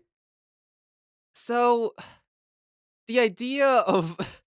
God, people who are adamantly like pro copyright, pro we need it stricter, we need it longer, we need, all these laws that stop it's just a digital library. It's literally But my functionally money, a Crunchy, my library. money. But they aren't losing money. That's the thing. How many You people really think that all of these pirates, these doofy thieves, might be like inspired by how good the thing that they're reading online is, that they might want to like buy a physical copy of, or maybe even something tangentially related to it? Like maybe they'll, if the book has merch, like say you're pirating the One Piece manga, and say that you read the entirety of One Piece, all 100 plus volumes of it, illegally online, and now you're a certified One Piece fanatic. You're in the One Piece cult. Do you think you'll be more or less inclined to, if not buy the physical copies of the book, maybe you buy some One Piece figurines or some One Piece merch? So I'm looking over at my bookshelf right now, and I have a stack of Blu-rays for, let's see, Gakko Garashi, for Barakamon, for Steins Gate, for Made in Abyss, Nichijou, Lucky Star, and Dragon Maid.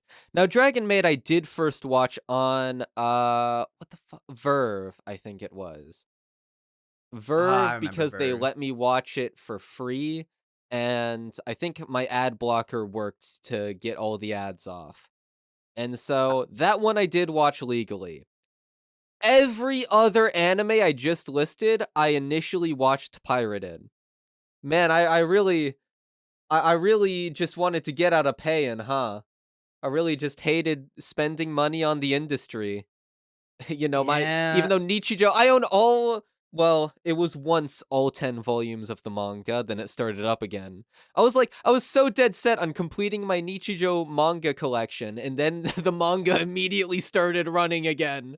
I was like, it's no longer complete though. I mean, I'm happy Nichijou's back, but it's not complete anymore. So, I pirated Dress Up Darling, and I've got a Kitagawa dressed up as Shizuku Tan Nindoroid sitting like right underneath my on the little desk drawer that I keep my, fuck, why is the word blanking on me, phonograph on right now. I wouldn't be an anime fan without piracy. Like, True. literally, I mean, I guess I did, Dragon Maid was my first anime. I got into it legally. But, like, how many anime are on Crunchyroll and Verve? And how, like, how annoyed would I be by the ads or the exclusive episodes that they don't let you watch until it's been out for a certain amount Yeah, of time, or they never remember the let you good old watch. days where on Crunchyroll where you couldn't watch the newest episode like the week it came out. Like maybe you had to wait 1 or 2 weeks before you could watch it with ads for free. They don't even do that anymore. Now like, They I think don't? they have they no, cuz I was trying to I was watching the episodes for later today. Oh, no, not today. Later this podcast for Nokotan. I was trying to find where to watch them because the YouTube channel, It's Anime, where I watched them before, they only have the first 3 episodes, and then they only put the newest episode available for 1 week before they take it down. So I was looking over. Okay, maybe I'll because I hate watching anime on my phone. I hate pirating anime on my phone because phone doesn't really do ad Oh, blockers. yeah, it's I've tried. Yeah, it's It's a a fucking nightmare. nightmare, and I hate doing it. But I was like, Dude, well, I have watched, to like, do it. I watched the first episode of Azumanga Daioh on a piracy site with my ex when I was, like, 17, and half of that time was spent just getting through the endless ads. He had the endless pop-ups and praying that the website didn't like freeze or crash, and you had to refresh it. But then when you refresh it, you have to refresh all the pop-ups. So you have to Yeah, open it's a and it nightmare. automatically opens, and you close all the pop-ups. So like that, I hate pirating on a phone, so I don't do it then. But with a computer, all you need is an ad block, and you're home free, baby. So, when I was watching the Nokotan episodes last night, I was like, okay, I'll just open Crunchyroll and I'll see if I can watch those episodes there. Nope, the entire show you have to get Crunchyroll Premium to watch. You're not allowed to watch their new like seasonal shows. You got to pay the premium, buddy. It's just shit. Why?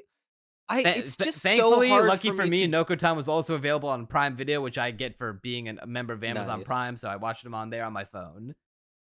It's just so hard for me to put myself into the perspective of people who are like, no, copyright must be longer.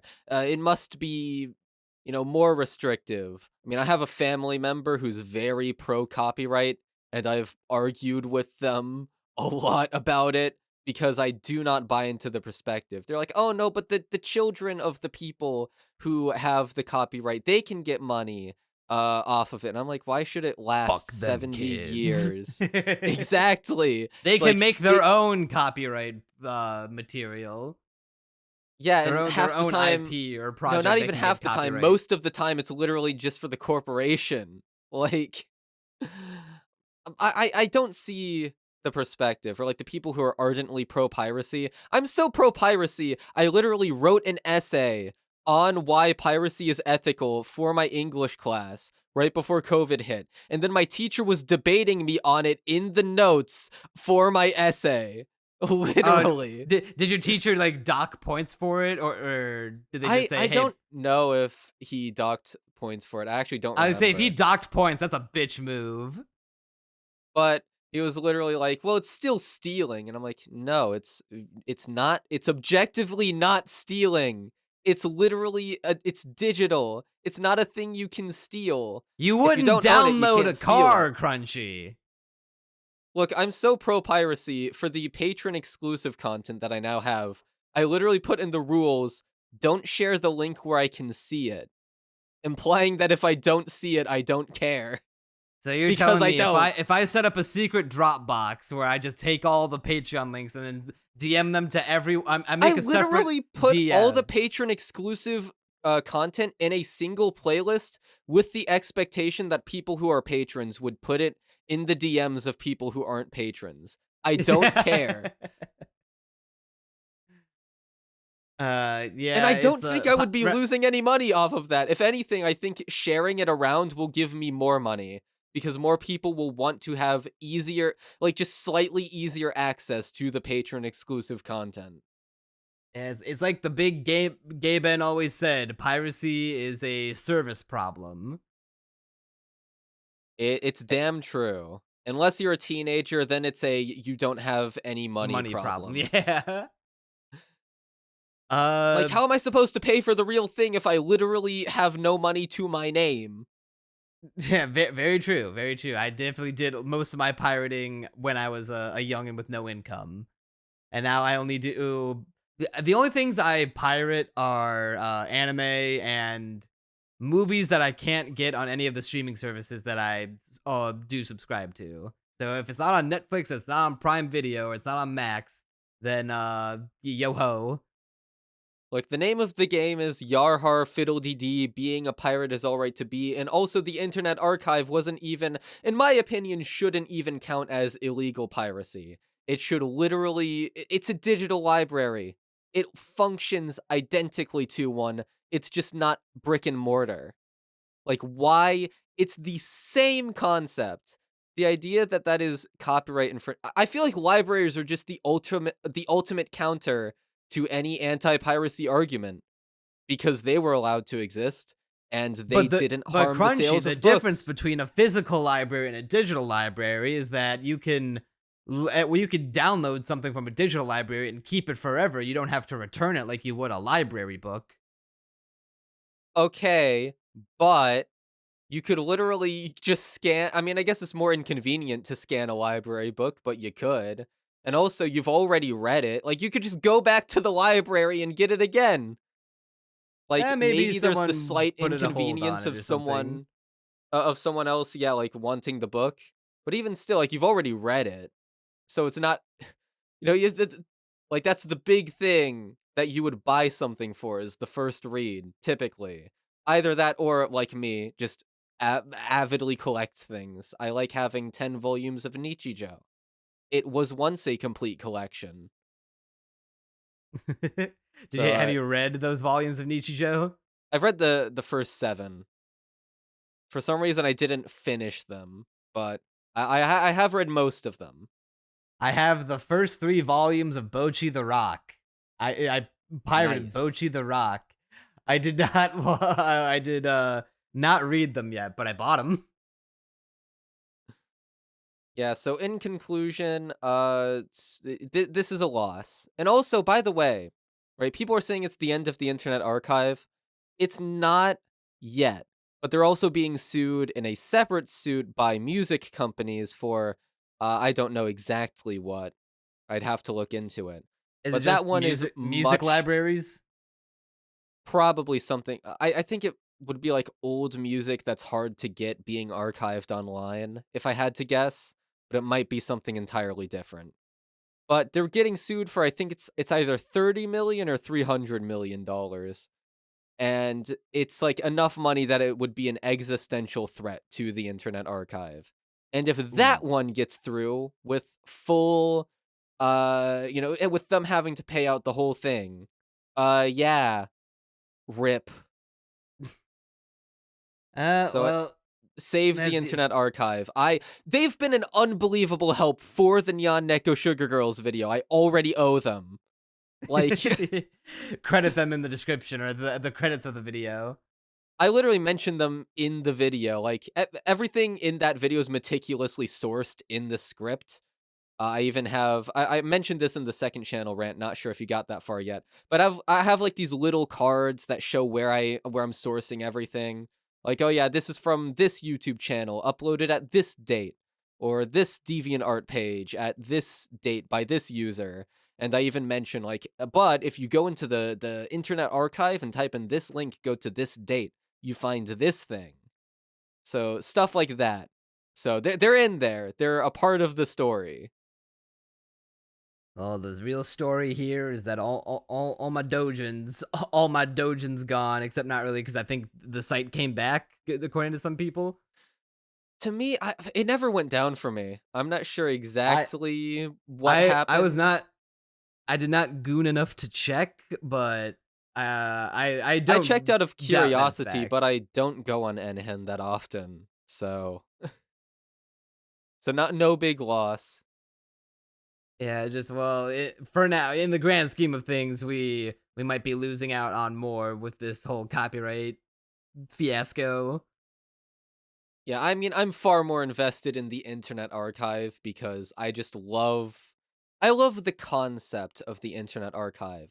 I think there should be an archival exception in copyright law. And the idea that corporations can just say, no, you can't archive it. You can't preserve our history. It's not like that's important or anything. Like, that's nonsense. There should absolutely, in any piece of copyright legislation, there should be an exception for archival purposes. I don't care if people can technically use it to pirate things. Archival is so much more important than the, at most, like, what, couple $dozen you lose? I don't care. Why would I give a single shit? Wow, you lost, like, a few bucks. Barely any, which I'm not even convinced of that. Like, I'm talking about at most, which I'm not even convinced of. Archival is important, and we should do it, and the Internet Archive has been an invaluable resource in my own work, and will most likely continue to be until it reaches the point where its entire existence is threatened, which will be a very sad day. But you know what wasn't a sad day? The day we all got played by Nikocado Avocado. So, this is the only one of the news stories that I added to the pins. Because, okay, well, everyone knows who Nikocado Avocado is. He is a mukbang YouTuber who is known for being real fat. Just real chubster. And for the past, I don't know how long it's been since he gained all that weight, but the entire joke, I guess, I mean, it's kind of sad, really, But the quote-unquote joke of Nikocado Avocado is that he's getting bigger and bigger, and his mental state is collapsing. That is the character of Nikocado. And it's been known for a while by anyone with 2 brain cells that it's all an act. Like, he is not actually mentally collapsing. He is very much aware. He is pretending to be an emotionally unstable narcissist who constantly whines and fights with his boyfriend for the sake of YouTube clout. Because, I mean, if you watch it, they're over the top, which, I mean, I'm not, granted, I'm not a peruser of Nikokado's content, but Neither am I. from the clips I've seen, like, it's very obvious he is playing a character. And so, I mean, there are some people who think he was like always legit until now, where it's undeniable. But to those people, I was like, have you seen him? Have you like paid attention? Have you looked at the thumbnails? He is very aware of what he's doing. Like, you don't just go from perfectly like well spoken and calm to I'm crying and yelling all over the place and like fighting with my boyfriend and saying ridiculous shit constantly. That it's such a stark change in personality that it becomes unbelievable. But he put it on to get views. And for And the it past worked. 2, yeah, it did work. He got tons of negative attention off of it. All his videos have primarily dislikes. And, he started an OnlyFans, and that became a meme because obviously no one found him, like, physically attractive at all. You just kind of, you send it to people to make their day worse, is the joke of the OnlyFans. Right?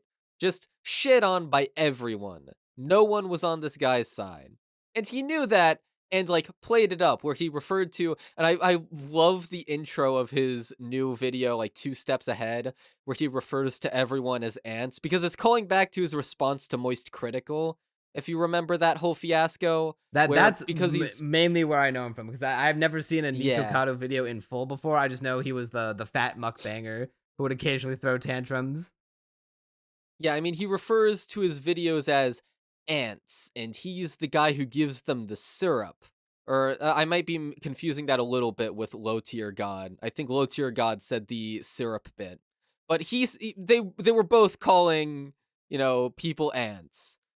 Basically saying like, I'm a narcissist, you're all worthless to me. You're all the plebs. That's the character. The new video he released starts off with like a Joker-esque monologue of like, I'm always 2 steps ahead. You all are the ants, and you're just, licking up the slop. And I, just put this out for you.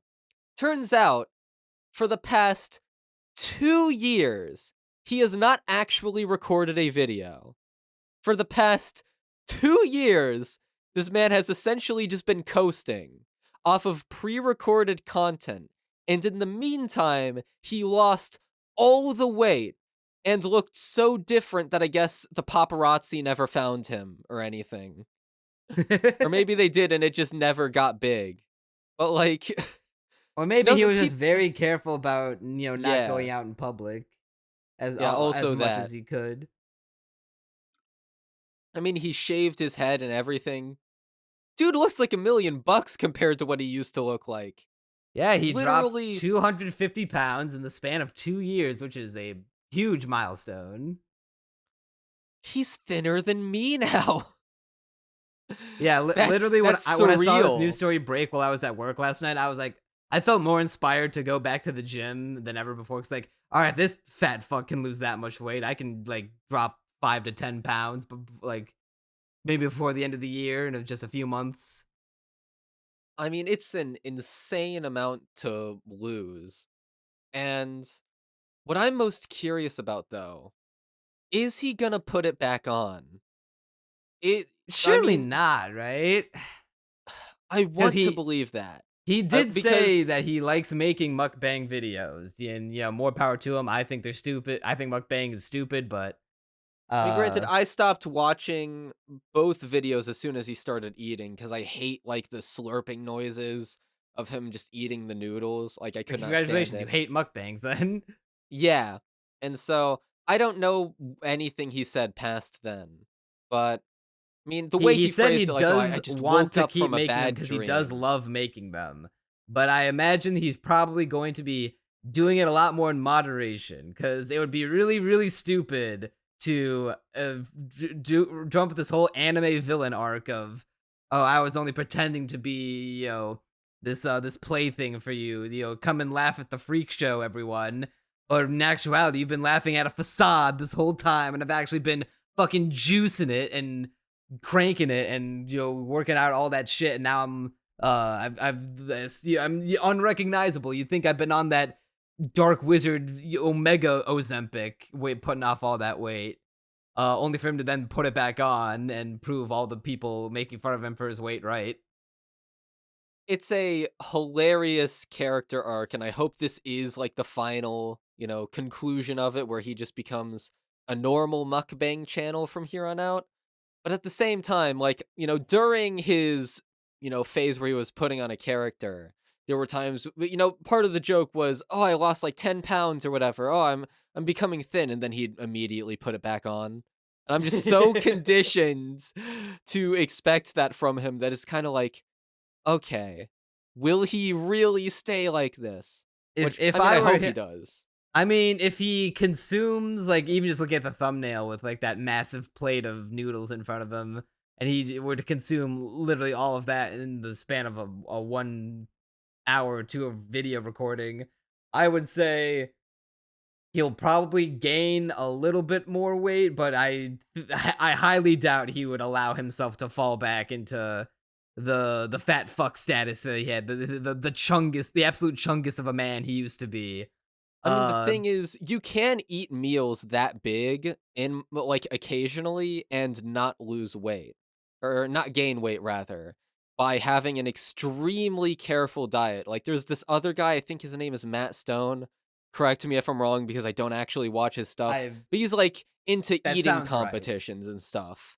And he'll eat, like insane numbers of calories in a single sitting extremely quickly and then still be in like great shape because every other meal he eats is extremely healthy and extremely carefully Yeah, planned. it's like there's one show that I used to watch when I was younger that I really loved called Man versus Food, where it's this guy Adam Richmond who would just go around America taking all these different local restaurants food challenges, where either he had to eat like really really spicy hot food or like a ginormous burger, a ginormous pizza in the given time limit, so he can basically an eating challenge competition show. Or like guys like Joey Chestnut, who he is not he's not like the thinnest guy in the world. He's a little bit of a chonkster, not but like not nearly as big as what Nikocado used to be like. But and he is like he's famous for shoving down hot dogs and putting away like dozens of hot dogs in one sitting. But he definitely does an exercise routine or like it has a careful diet so that way he can gorge himself that one time of a competition and then, balance himself out by being super duper careful the rest of the time. Yeah, so I hope it's something like that. But we'll see. Either Yeah. way, this is the best way it could have ended. It's hilarious, in my opinion. He It's super did. goofy. It is very goofy anime villain shit, and I kind of respect the hustle. You can tell he hasn't been recording in a while because the audio is kind of shit in these videos. There's a lot of background noise, a lot of It it static. it adds to the villain persona, in my opinion. It does, like just the stark white backdrop with the echoey audio. And he unmasks I the think it little panda works. mascot outfit that he has on and reveals that even his face has gotten less fat. Yeah, I mean, he looks what he looked like before the transformation. Uh, and that's nice to see. In my opinion, we got the good ending. Let's keep it there. But please don't rebound. All right, well, that'll do her for the news portion of this podcast. There was a lot to cover this time. Yeah, it was a bit busy news cycle this time. So now we're gonna move on to the main event, the catch of the day. We would have covered Oshinoko here, but as we said earlier, it got delayed. So now we're going back to Deer Country for more Nokotan.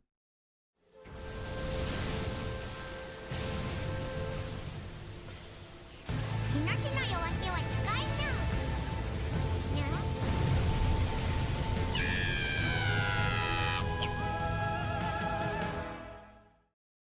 Yeah, we're back. Shika noko noko noko koshi tan tan. Last episode, you in particular were a bit more negative on Nokotan. Still, we both enjoyed it in the end, but it was losing a bit of its edge. I thought it was basically as funny as it always was, except for a few bits here and there, but that the structure and just overall, like, it wasn't what I thought. It wasn't the direction I thought it'd go, and I thought the direction I had in mind was more interesting, and that it was. And we both agreed, putting in a few too many characters a bit too quickly, and yeah, it hasn't improved, unfortunately. In fact, I think there's funny bits still, but these are by far the least funny episodes of the show, in my opinion. I liked the sports festival episode. I thought that was a good return to form. We're back to the. That was actually my least favorite episode. You didn't like the sports festival? I have a very specific issue with it, which we'll get to. Well, I guess it's an issue with the show as a whole, I guess, where I feel like I'm at the point where I can sort of. It feels a bit too predictable. It feels a bit too, here's a thing, and then deer. And I know that's the joke, and that we were praising that a lot in the first few episodes. But now it feels like every punchline is just, here's a thing, and then Nokotan is deer. And it hasn't mixed You may it up now enough. laugh. Yeah, it's a bit.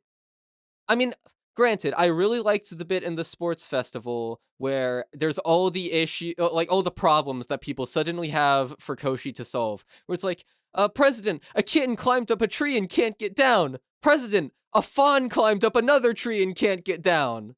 That made me laugh. President, the fucking entrance arc collapsed. The towers went down. But then we have stuff like tug of war. Koshitan, there's been a but- second plane. But at the same time, there's stuff like, oh, it's tug of war, except it's Nokotan's antlers. Or, oh, it's, the guy from episode 7 who, was it episode 7 or episode 8 with the guy it was obsessed 7. with, alright, yeah, obsessed with the just, fucking, oh god, how am I blanking on the word? Coffee.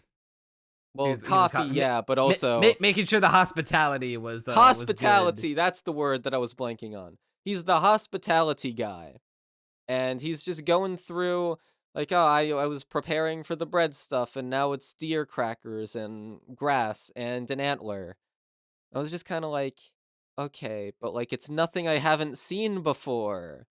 It's always the same few deer-related things. And I did like the joke that he was training for the bread eating race, but then all the bread got eaten because a wild bear came in and was going to eat.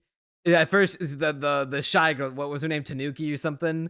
She thought the bear was gonna eat her, but she said like, "Oh, the bear thought so less of me that he ate the bread out of spite." Yeah, but well, also on the topic of the student council, they are barely in these episodes.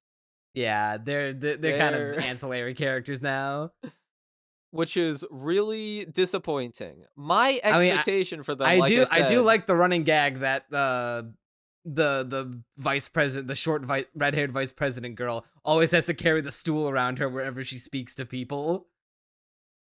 But at the same time, like, we were talking about it last time. I wish the student council was more trying to shut down the club and that we could get conflict from that. but it feels like we've just gone into the territory of very standard gag manga.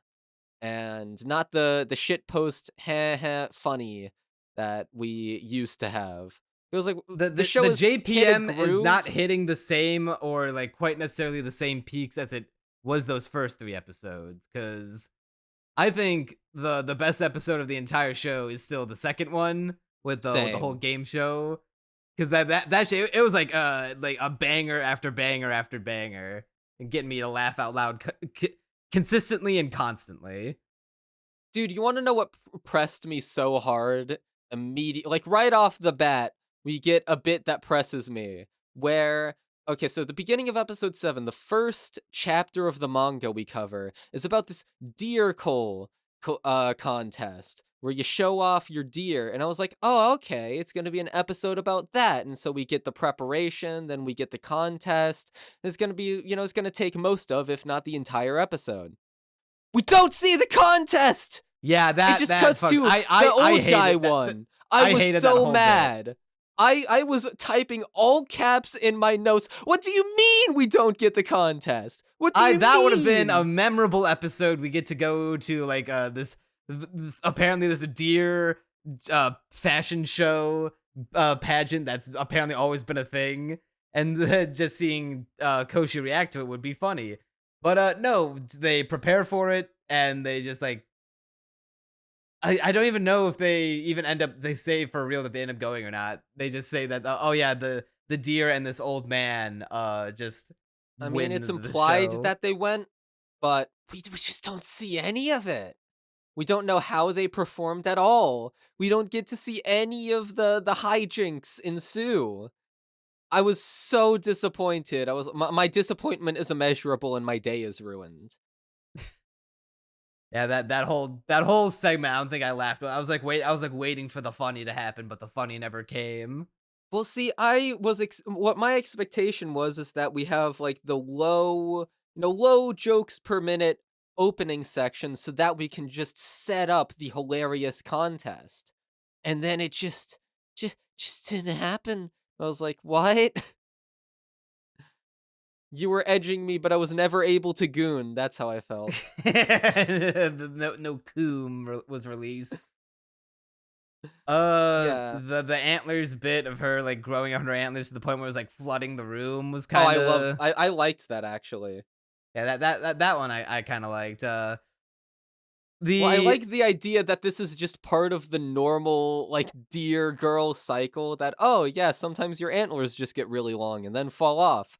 And it's like this almost, like, Koshi has this almost shonen-esque moment where she's like, oh, I gotta cut off the antlers. And then they just fall off. Legitimately gets kind of badass for a second before it's just like, oh, nope, never mind. Which I thought was funny. But the bit with the guy all about hospitality, I did not find funny at all. I don't find him. It's just the concept isn't that good. IMO. Yeah, well, because I predicted all the jokes a mile away. I was like, oh, I wonder if Nokotan's gonna be upset that they don't have deer things. I knew immediately that she was going to ask for deer crackers, and then she asked for deer crackers. I mean, I guess it was almost funny when she asked for the antler rest, but I've seen her take off her head so many times at this point that it's like, I mean, I found it funny with the profile view where you just see her head cut off, but that's like, I find it increasingly so that a lot of the jokes are just in the animation as opposed to the writing. And while that does work, especially in shows like Nichijou, where most of the funny is just the animation, and that's part of the point. Here, it's like, but I need a bit more in the writing to make me hardy har, as opposed to just a nose exhale from, well, I guess that was a funny thing they drew. Yeah, I also didn't care for episode 8's shrine ceremony thing. I thought that was pretty dumb. I really liked the Deer Game of Life. That's probably my favorite part of all these episodes. That was also great. I loved the Smash Brothers trailer joins the battle character cut-ins that they did. See, I loved that, but I was also like, okay, so it's just Koshi, Onko, and Nokotan doing the game. But what I really wished happened was because Bashime hits the rice cooker and says "Stato," and I wish there was a Smash card that came in that says "Bashime makes rice." Yeah, Bashve is doing her own thing. Like that would have been so funny. I would have cackled. But I also love how they recreated the Smash Ultimate startup screen, and where every time you start a match, it has the character cut-ins come together. And I love that they use the deer crackers with the bindings over them to make the Smash logo. That was cute. yeah, and I like And how and into the game they call everyone Onko the gets. raging siscon joins the battle. I noticed that. Just like me for real. That would be my character card. But I mean, all the gags here, they just get so into the game and so competitive. The bit at the end where Koshi gets exposed as a capybara girl as opposed to a deer girl, She gets I thought was great. canceled. Yeah, like the thing is, they chose an animal hybrid that has the same exact energy as deer girl. And I love they chose the perfect type of girl. We've got deer girl, now it's capybara girl. You know, not anything normal like cat girl or dog girl, or I mean there's plenty of girls you could find that make sense. But no, it's capybara girl that just has an energy to it. uh I love that Pokemon evolves into a moose and then gets the moose antlers in real life, and then healing touches Ashime when she's choking on Mochi. Yeah, that was great. Uh that was just such an entertaining segment of like all the characters at their best of Yeah, just hanging having out, spot goofing on off, gags, doing funny goofing things. off, just getting really into this game. But then you get stuff like many other parts of these episodes where it's just like, oh, here's a basic gag manga where you can see the jokes coming from a mile away. Here's a thing but deer. Like the sports festival episode was just the peak of it's just thing but deer. I mean, sure, it's not bereft of fun. It's not I even that laughed boring my yet. ass off when I saw the bomb, I'm not gonna lie. But see, even the bomb is like an antler bomb. I'm pretty sure it was when it's like. Well, yeah, because couldn't it's have a just- bunch of it's a countdown timer, and all the antlers are bundled together like dynamite. But see, I just in my head I was like, but why does literally everything need to be deer? Well, if It's just everything. if it were normal dynamite, I don't know, maybe it wouldn't be as funny. I feel like it'd be funnier to just see, oh, look down, oh, it's a dynamite, or even better, a pipe bomb. Oh, whoa, whoa, pipe bomb. Right. But yeah, when Koshi saw the diamond, she's like, "Oh, finally, the whole sports vessel's been a bit of a drag so far, but now I get to compete. I have a newfound energy. Oh, things are gonna be okay." She sees a fucking bomb. She's like, "Huh?" And then like Noko's like, "Oh yeah, I made a few adjustments to the events. I hope you don't mind." I will say it was a bit cathartic when Koshi was like, "Oh my God, Nokotan, I am so fed up with you. I'm going to choke I love you." that she does a little like she does the gritty in front of her, be like, "Hey, Noko-tan, come over here. I promise I'm not going to do anything bad to you." But the thing Like- is, this is also the stretch of episodes where you can tell the production, maybe fallen behind a tad Yeah, bit that because it the whole felt like there cheerleader should have segment been. is the worst thing that's happened in the show so far. This literal Oh slideshow. yeah, with the slow pan. It's not even that it's a slideshow that's the issue, but that they have to play the vast majority of the OP over extremely slow panning shots. If it with were just a full version very of like few the jokes. like student cheerleaders doing like the OP dance, then that would be like cute at least. Oh, But I no, like that. It's just they do slow pans over a slideshow of no animation. And like that entire thing where she's like, Nokotan, come here. It felt like that should have been like more of a sequence. Like, it mix up the expressions a bit. but it's just her in the same like the camera at the same side angle of her doing the same animation over and over again. Then the choke is like really understated when it felt like there should have been way more contrast in the animation of just like it should have been real cutesy and then just hard cut to violence. I mean, Domestic violence. she does vomit blood, so I did like that, but like I felt like, you know, if you just put more emphasis on the animation there, you could just get more of the catharsis of, oh, Nokotan's just messing everything up this episode. Fuck you, Nokotan. Here's a choke slam or something like that. I I do love the bit at the end where she gives Noko the business and chews her out for all her bullshit that she's been doing all day, and then but then she realized that she did it in front of everyone watching. But then she's like, oh no, my the facade is over. They're gonna know that I'm like not this pure-hearted angel of a girl, but like I'm a rough tumble, aggressive kind of girl. But then they all accept her anyway, and they all love her regardless. And then she's feels like, well, on one hand, I guess I'm glad that they accept me, but on the other hand, why the fuck did I go to such great lengths to hide my identity? That I did like. Yeah, that was probably the best part of the episode, just the way it ends. But it feels like we're once again kind of hitting a groove, but not the good kind. And we're just falling into, I guess, sameness and not being as funny as it was at first. You know, it's still for the most part pretty good. Like there's still enough jokes that I like. And still, you know, segments like the game of life where it's just like, oh, this was like a great return to form. You want to know? Okay, I have realized this block of episodes too. And granted, the sports tournament is kind of this, but I feel like there should be more episodes built around a single gag or like a single event as opposed to just here's 3 chapters from the manga. And because episode 2 was like that. We get this entire episode introducing Onko in this really convincing way. That's like, oh, I now care about Onko. I find her funny. Every joke in that worked. And the sports festival, you know, I like the concept of, oh, here's this entire episode about the sports festival. It's just, you know, the execution wasn't that great. Like, you know, back to the deer contest. That should have been a whole episode. I feel like you could get a lot out of that. I really do.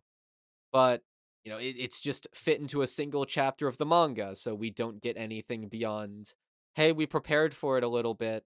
Oh, it's over.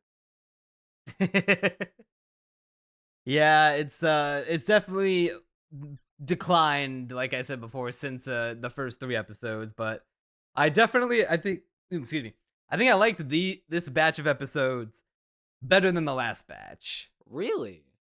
I thought the Uh, last batch had way funnier jokes, way more consistently.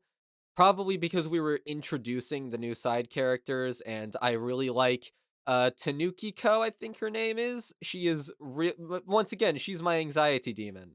Everything to do with her is inherently funny. I love her. The beginning of I really episode 5 enjoyed was really good. I enjoyed the sports festival. I enjoyed the board game. Let me look, try to remember what jokes were in the last 3 episodes before these, so I can remember. Like the side characters I wasn't like too big into, except for Tanuki. It had the song performance that I thought that was pretty funny. Uh, I mean, just the beginning of episode 5 being so consistently funny, where it's like, oh, we have this love letter. Oh, you know, I wonder if there's a letter in my locker. oh yeah, the I bet they're all at the bomb. studio. And then they fight. Yeah, the bomb. All the cutaways to Nokotan running away from like the entire military after her, like these professional grade hunters. That was great. There's so much to love in that sequence alone. Uh, I mean, Tanukiko saying like, "Oh no, my we're gonna die here," and then you know, we're gonna haunt this place as ghosts, and we're gonna get talked about in some shitty YouTube video essay. That was hilarious. I felt that in my soul. granted, episode 6 wasn't that good. I feel like that was pretty consistently unfunny. I'd say that Yeah. one's the second worst episode of the show. The other two before that they had, I mean, episode 7 just having the bit with the growing antlers makes it better than episode 6. So I guess you got me there, but I still liked the 2 episodes before it decently enough. Yeah, episode 6 definitely the worst of the whole show. Episode 7's the second worst. But at least it has the bit with the streaming and the antlers. I'd say they're neck and neck, but I'd say the sports festival and the game of life definitely like bumps it a little bit higher. I just don't see what you see in the sports festival. I thought it was really, I mean, like I said, I think it's the worst episode of the show. I think it has a couple good bits, but for the most I part, don't know it's about just that. thing but deer. It's like, I when I saw once again I see the bomb and I fucking lost it. I did not lose it as hard as you did. Even though, like, I reimagined that section in my head as like, oh, you could make this way funnier, but I'm not sure. I'd have to rewatch it and really think about why I didn't laugh at it. But I feel like by that point, it was just so bogged down in, oh, it's just thing by deer, that when I saw the antler dynamite, I was like, oh, it's just bomb but deer. I also more than you. I liked the bit with the coffee dude who's the brother of the quiet student council girl. I like that he, even though he was studying for the bread race, he has to eat deer crackers, grass, and an antler. I like that he had to force himself to do it just because he wanted to impress his sister, but his sister's just with the longest camera lens you've ever seen in your life, just rapid fire taking shutter pictures of Noko posing. I will say the bit with the grandma Mario Star crashing into the deer, which then flies off into the distance, did get me. That was great. Yeah, I would Uh, say overall, we're still. It hasn't like fallen into a deeper decline, but I'd say it's still in like a wavelength, still in the same general area. We're still down from when we started. I feel like it has been a general decline. I feel like this is the worst block of episodes. Once again, not even to say that it is bad. I know I've been mostly negative, but the fact that it has the game of life bit means that, oh yeah, we still have funny gags in this show. Like that bit alone, like that took up most of the episode and it was consistently really funny. So it's not bad. It's just not great either. We're just lamenting that when the first 3 episodes came out, it was peak. It was It like was. top tier comedy. Yeah, it's a shame it came out this way. Yeah, But maybe I the don't last think 3 I don't episodes think will it's pick it a back up. coincidence that people don't seem to be talking about the show as much as they did when it first came out. Yeah, more than likely not, although I don't keep up to date with anime discussion that much, so I haven't really noticed it as much. Yeah, speaking of not keeping up with anime discussion, now it's time to move on to something that I don't think too many people have seen, and hopefully people will resonate with. We're talking about Ongaku R Sound, the movie from 2019. よし行くぜどうぞせーの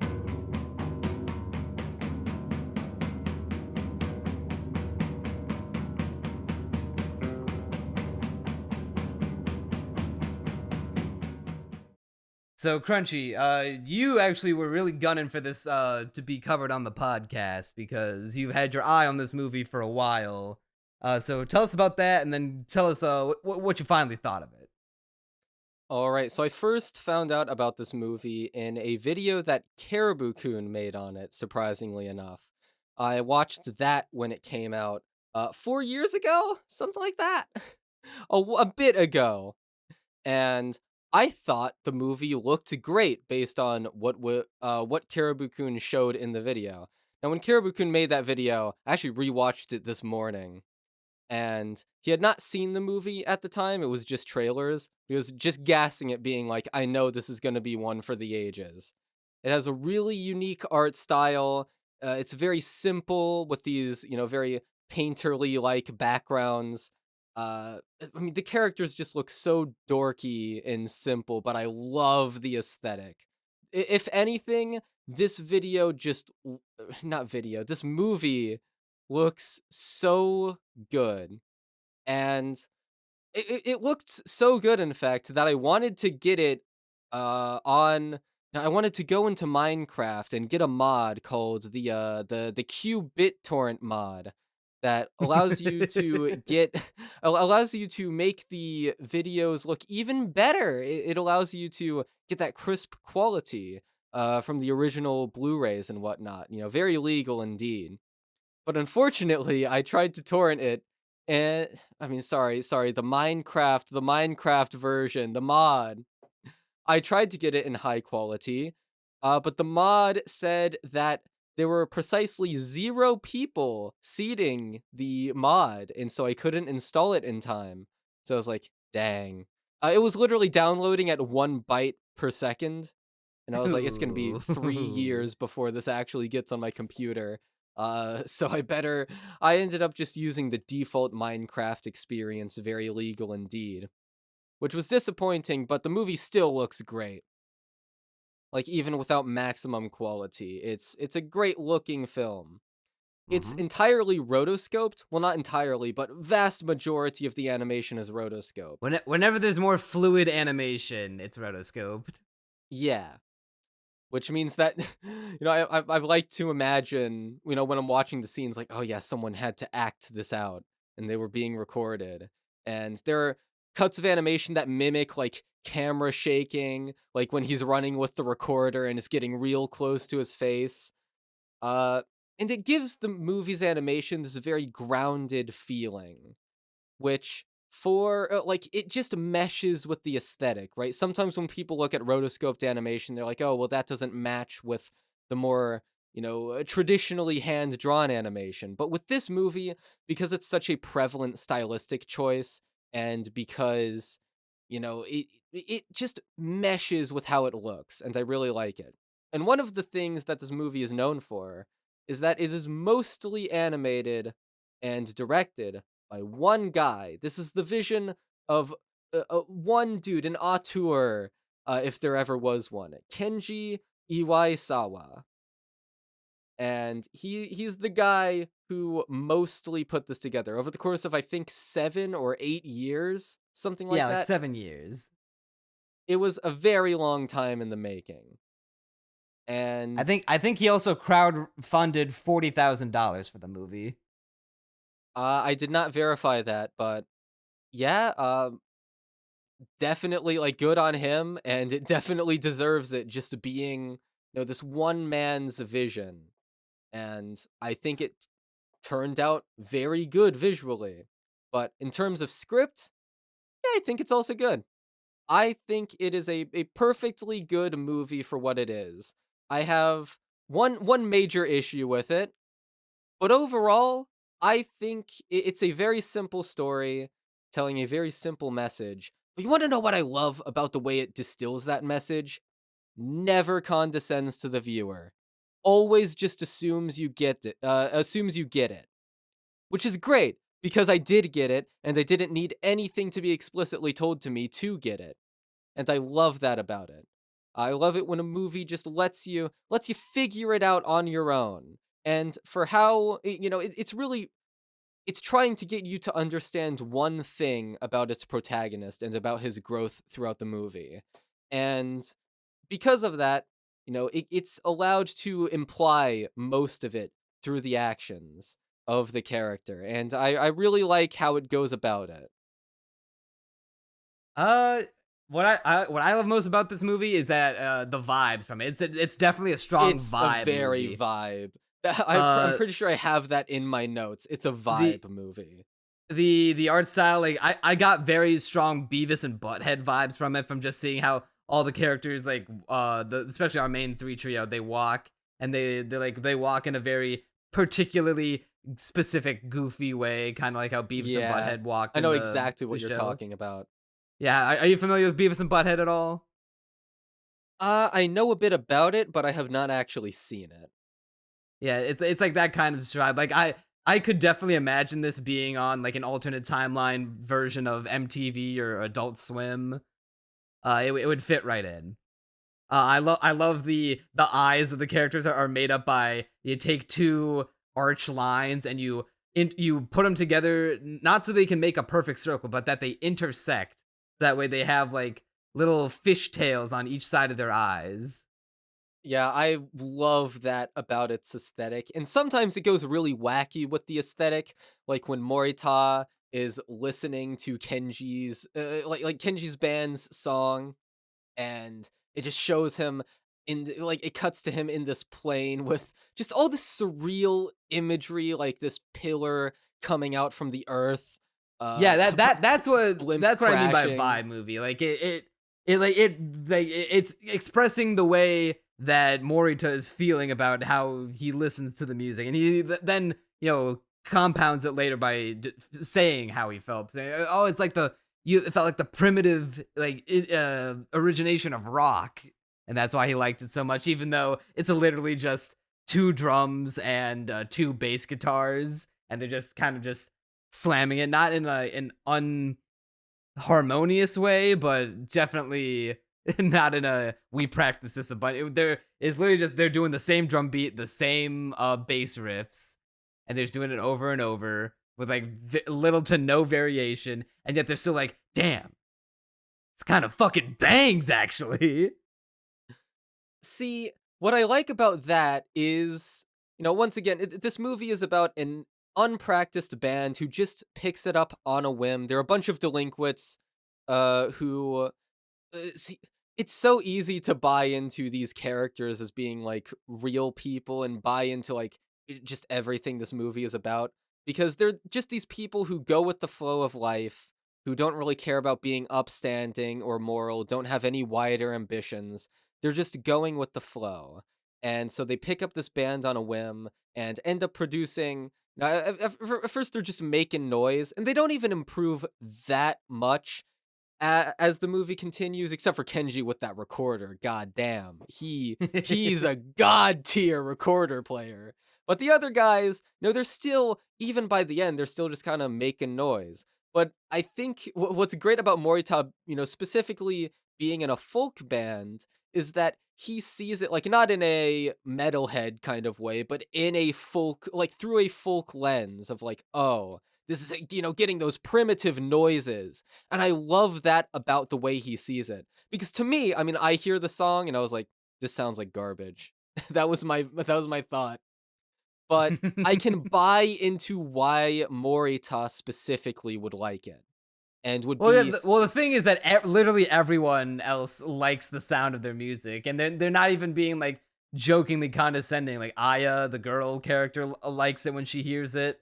The gang that chases Kenji at the end of the movie, they like his well, music. by the end of the movie, with the added instrumentation of the recorder and Morita's guitar, I actually thought the song did sound kind of good. Like it got to a point where I was like, oh, I'm actually kind of vibing to it. But I got to a point where I was kind of vibing with the music, and I was like, oh yeah, no, they've progressed. It felt nice to go from, oh well, I don't like this that much, to, oh, you know what, like, and it probably helps with Morita giving his specific take on it, being like, oh, this is the appeal of your music, for me to sort of hear it through his lens then, and with the additions of the recorder and the guitar, be like, oh no, yeah, I do kind of see it. I see why people would like this, and I see why the gang would be impressed. And that was a nice progression to me. Yeah. So, what would you say you'd think of the movie overall? I like Once again, I like it because it's this build up to one specific message that it is saying about Kenji, which is that, okay, so like I said, Kenji, he's very go with the flow, very, he's pulled along by his whims. Whatever he feels in one moment is just what he does. He's never like, oh, well, for the greater good of my future, or even the greater good of other people, the people around me. It's literally just whatever I feel like doing right now is what I do.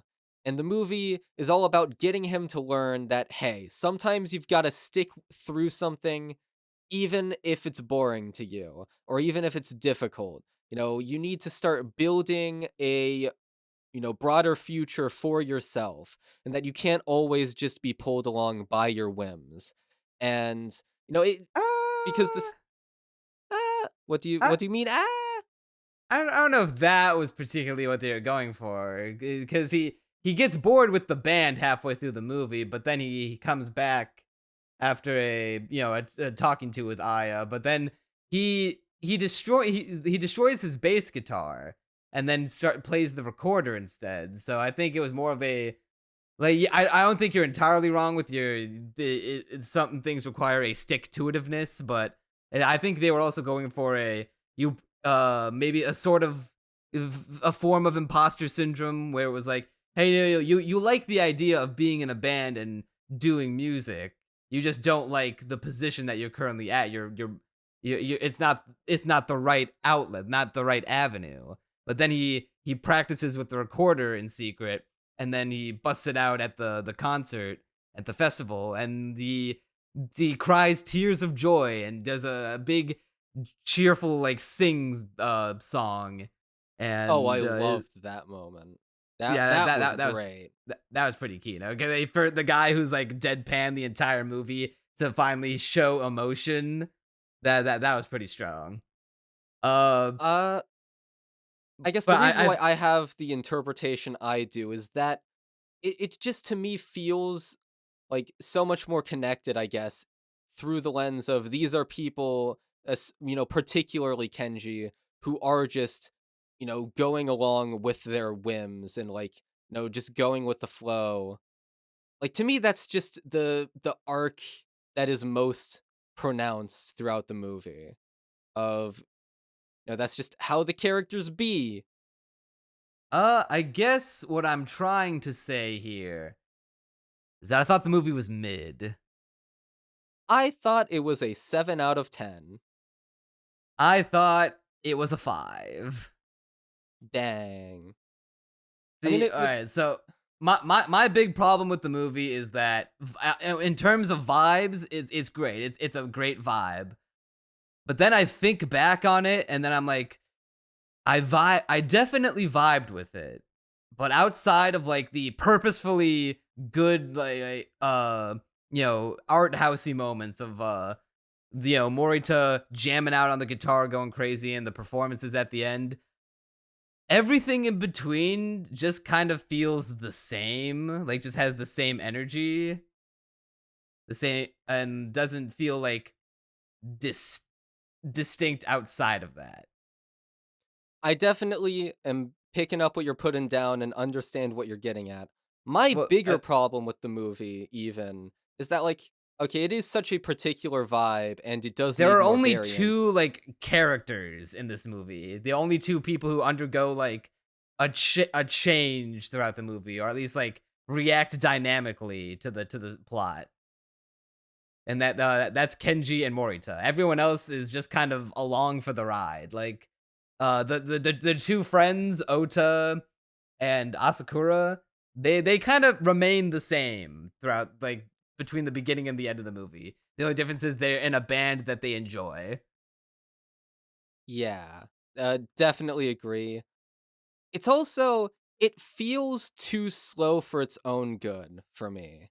Where it felt like every shot lingered. Well, not every shot, but a Well, lot of them just lingered too in my long head. for I'm their trying own not to hold good. that against the movie too much because mostly animated by one dude. Big indie movie vibe. You can feel it.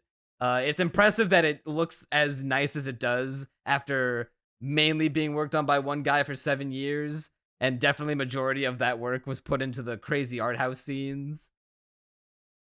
But even still, like, it wouldn't be that much more like, it wouldn't be that much more work to trim down on some of the shots, and, like, even, the scenes of them just walking, they do look very pretty, and I do like them, but they're a bit too much a lot of the time. they last a bit too long, even if they do look There are a good. lot of still shots, a lot of low detail long shots, a lot of little short, like creative shorthand to get around limitations. Like that whole thing that Kenji went at near the beginning, where Kenji is handed a guitar by a passerby who's stopping a purse thief. Like the purse thief runs off out of frame. The guy chasing him runs off out of frame. The woman's who owned the purse runs out of frame. The police officer comes by on his bike out of frame, and they have a whole conversation that you can only kind of hear off in the distance. Whereas Kenji, the only thing he does is he stares at it, then he kind of looks at the guitar a little bit, like kind of holds it in a way to examine it. But like, as far as animation goes, that's it. Like that you just squeeze like a minute's worth of movie runtime by having barely any animation. Yeah, I mean, I liked how that shot got around it in particular, just because that one seemed to fit really nicely, although even that goes on a bit too long to me. The entire movie, it feels like you could cut like 5 to 10 minutes from this movie, and it would be better for it. And that doesn't feel great to say. And it's like, okay, but what if those 5 to 10 minutes were filled with like extra characterization for Asakura and Ota, who are just kind of there? What if we put more emphasis on just making this even more emotional? Of making like once again, I'm sticking with my reading of it's about sticking to something and not just being pulled along by your whims, because the entire idea of them getting into the band is just, well, I feel like doing this now, just because. And no, I like that interpretation at the very least. Yeah, I And get it. What was up with the scene where when Aya goes to confront Kenji, he just goes to grab her ass and she punches him? That so felt the weirdly idea out of behind character. I get what you mean, and I do agree that in the moment I was like, well, now I hate you. I did not like Kenji in that moment, and I think more what I would have liked to see some of those extra 5 to 10 minutes that I am suggesting be not added, but re-allotted. What I would suggest is making it more feel more natural for him to do that. But the idea is to him, at least the way I read it, is it's the peak of him just once again being pulled along by just whatever mood strikes him, going with the flow and not caring about, being a decent person, of just being like, well, I feel like doing this now. And it's like the lowest of the low version of that, to be like, hey, here's like the most destructive, well, not the most destructive, but within the movie, the most destructive version of that, and him just lying in the grass afterwards being like, man, shouldn't have done that, and it just once again, he doesn't even monologue that to himself, but that's the realization. You know the implication of it is that this is what he's realizing, of just sitting in this emotion. And I like that element of the scene, but I agree that the lead in there needed to be a bit more getting me up to the point where I can accept that from his 'Cause, character. Because like, in I the get moment I his was just like, well, character is fuck a you. delinquent, but what I thought was funny about that is that we never actually see him do delinquent activities. It's just implied that he has done them before, but he's just bored of being a delinquent. Like throughout the movie, like other students and other gangs from other high schools are terrified of him because he fucking like kicks so much ass. But like then we see him and he's just this like lazy, emotionless, deadpan goofball. That's like, oh, I can definitely imagine him like in my head doing something goofy, but I couldn't like never seeing it in the movie like plays into the joke. Yeah, I do like that about the joke. And I don't even hate the moment where, he does grab her ass out of nowhere. I don't even hate that in concept. It's just the execution could have been better. We'll see. What doubly makes it worse by the end is that at the end of the movie they make him and Aya get together. He asks her out to Disneyland, weird non sequitorially. Uh, and like she's happy about it. I guess she might have like had a crush on him from the beginning, but I don't know. It just kind of feels weird that they. It To feels me, like it she just should kind of have been feels more like mad about it. Yeah, and held also more that of a she grudge. yeah. And it just kind of feels like, hey, I grabbed your ass and like, yeah, you punched me, and but now I did a cool performance at a rock concert and reunited with my friends, so now we're cool. Can you be my girlfriend now? Only prominent female character in the movie. My problem with Kenji grabbing Aya's ass isn't even necessarily that it's a bad plot point to hit conceptually. It's that, first of all, there's not enough build up to it. No, he like it feels out of character for him in the moment, and because it comes out of nowhere. I'm like, well, you're just an asshole for grabbing her asshole. I had to repeat that joke. It was too good. Yeah, I think my whole like problem extending off of the scene is that it makes her feel like less of a character by the end of the movie, because like I said before, there are only really two characters who undergo arcs through this movie, Kenji and Morita, and then everyone else feels like they're just along for the ride. Like Kenji's friends are just there. I thought Aya was going to sing and join in with the band at the end, because they have that whole scene where like, hey, Aya, we're gonna be playing at this rock festival. We don't have a singer. You should sing for us. And then she's like, oh, what? No, I can't sing. But then we have that whole scene later where she goes back to her house and she practices singing. So like, what was the point of that? I was so mad when I saw that she didn't sing with the band. Like I'm still fuming about it because it makes no sense. Why even have that scene in there? A literal waste And of like time. literally.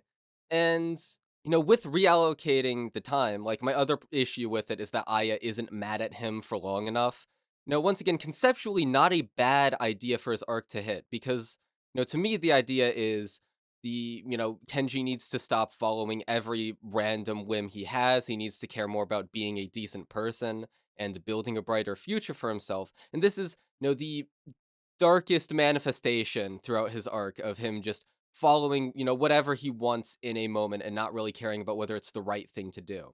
And it ends with him getting punched in the face. Based Aya Well, for I think it's that. like And I think it's like the only defense I can think of in universe for why she is not as mad as like she probably should be and doesn't hold that much of a grudge is because it's implied by the rival high school that shows up throughout the movie, that she hangs around them and like knows one of the guys there, so maybe she's used to delinquent behavior, maybe she's used to having her ass grabbed at, but that's just and a mess. that's why she doesn't like treat him like. Maybe she doesn't. That's why she doesn't treat Kenji like a like a criminal. She just treats him like a jerk who gets punched in the face for it, which is based, as you said. I feel like it just, if that is the explanation, which I mean, I personally don't think it is, but if that is the explanation, I feel like that should be more addressed as a flaw in Aya's character, because that's a really not great mentality to have. And I feel like the simpler thing to do. I'm just like thinking of Yeah. any like in universe reason why this would be the case. I don't know for sure. It just comes off as like a really weird out of place scene in the movie now. I feel like it would just be better if, because I guess my big issue with it is that Aya punches him in the face, and then the next scene we see of her, she's like, "Man, Kenji's gonna be here. I just know he will. I have faith in him. He always shows up at the last minute." I'm like, "Why do you have faith in him? You should be like, man, I hope Kenji doesn't show up. I hate that guy now." And then he like shows up with newfound dedication to And then the band. performance would Yeah. redeem him somewhat in her eyes. Where like she's on there on stage, like, oh, this guy's ditched us. He's just being a piece of shit. And then he comes in with like this banger recorder and to show like, hey, like I am in fact loyal to the band. I am in fact, trying to make something of myself. And she's like, oh, okay, so you're not you're not just being a piece of shit, right?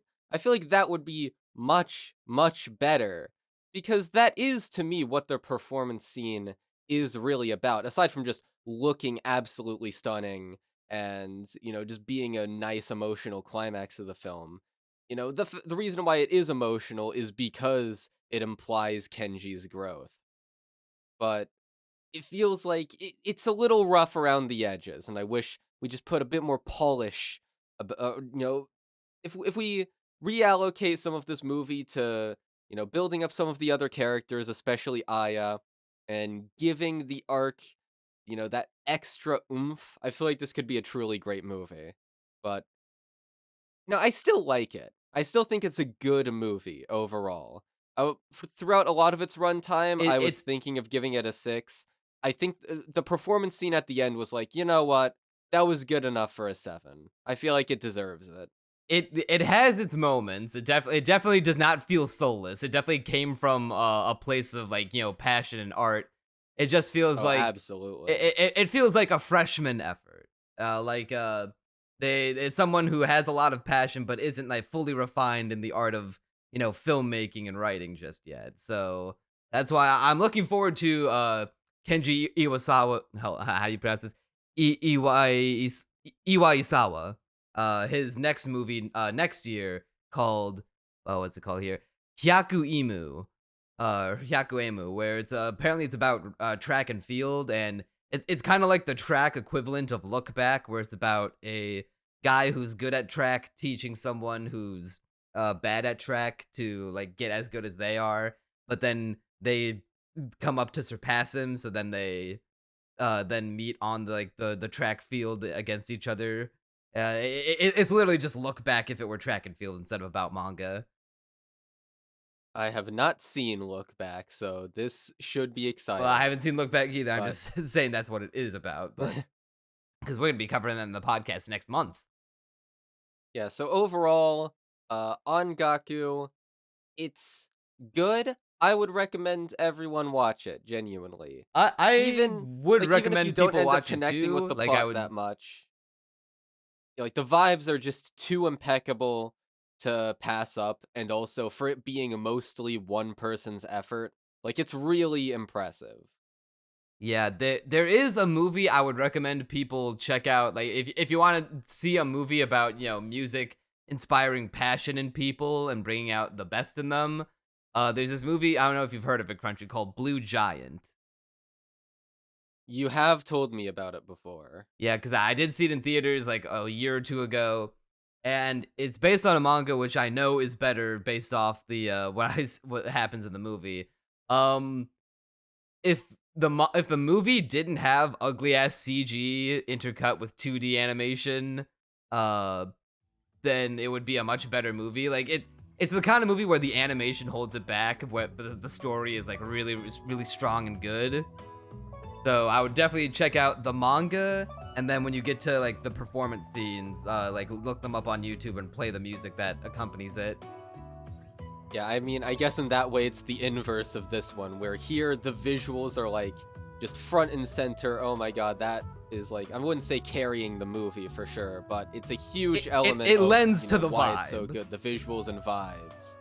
Absolutely. Like I gave Whereas Blue Giant, it's like, man, if only the visuals weren't so ass in certain places. Yeah, I overall give Blue Giant and Ongaku the same score of a 5 out of 10, but I only give Ongaku a 5 because it has the better vibe to it, but and feel like it has a unique style and mood and tone that most other movies don't really have, or at least it's hard to replicate. But in terms of like the traditional filmmaking and script writing and whatnot and screenplay, it comes a little short. Whereas Blue Giant is like the opposite effect, where it has its own style, especially in the performance scenes, except that style comes off as a bit ugly. Like I would have loved that movie if it were either CG all the way or 2D. I don't like that it went back and forth, but it was the better story. And with that, I think that's about all I have to say about the movie. Alright, well, it sounds like that's all we got for today, so if you enjoyed the podcast, give us your thoughts on what we talked about down in the comments, and what you would like us to talk about in the future. If you want to keep up with Castaway Anime and never miss an episode, make sure to subscribe to the channel here on YouTube, or follow us wherever you get your podcasts. Subscribe to Crunchy's channel, and check out all our socials, all linked in the description below. That'll do her for this episode of Castaway Anime. I'm Neon Manta, And I'm Crunchybagels. and you'll see us next time.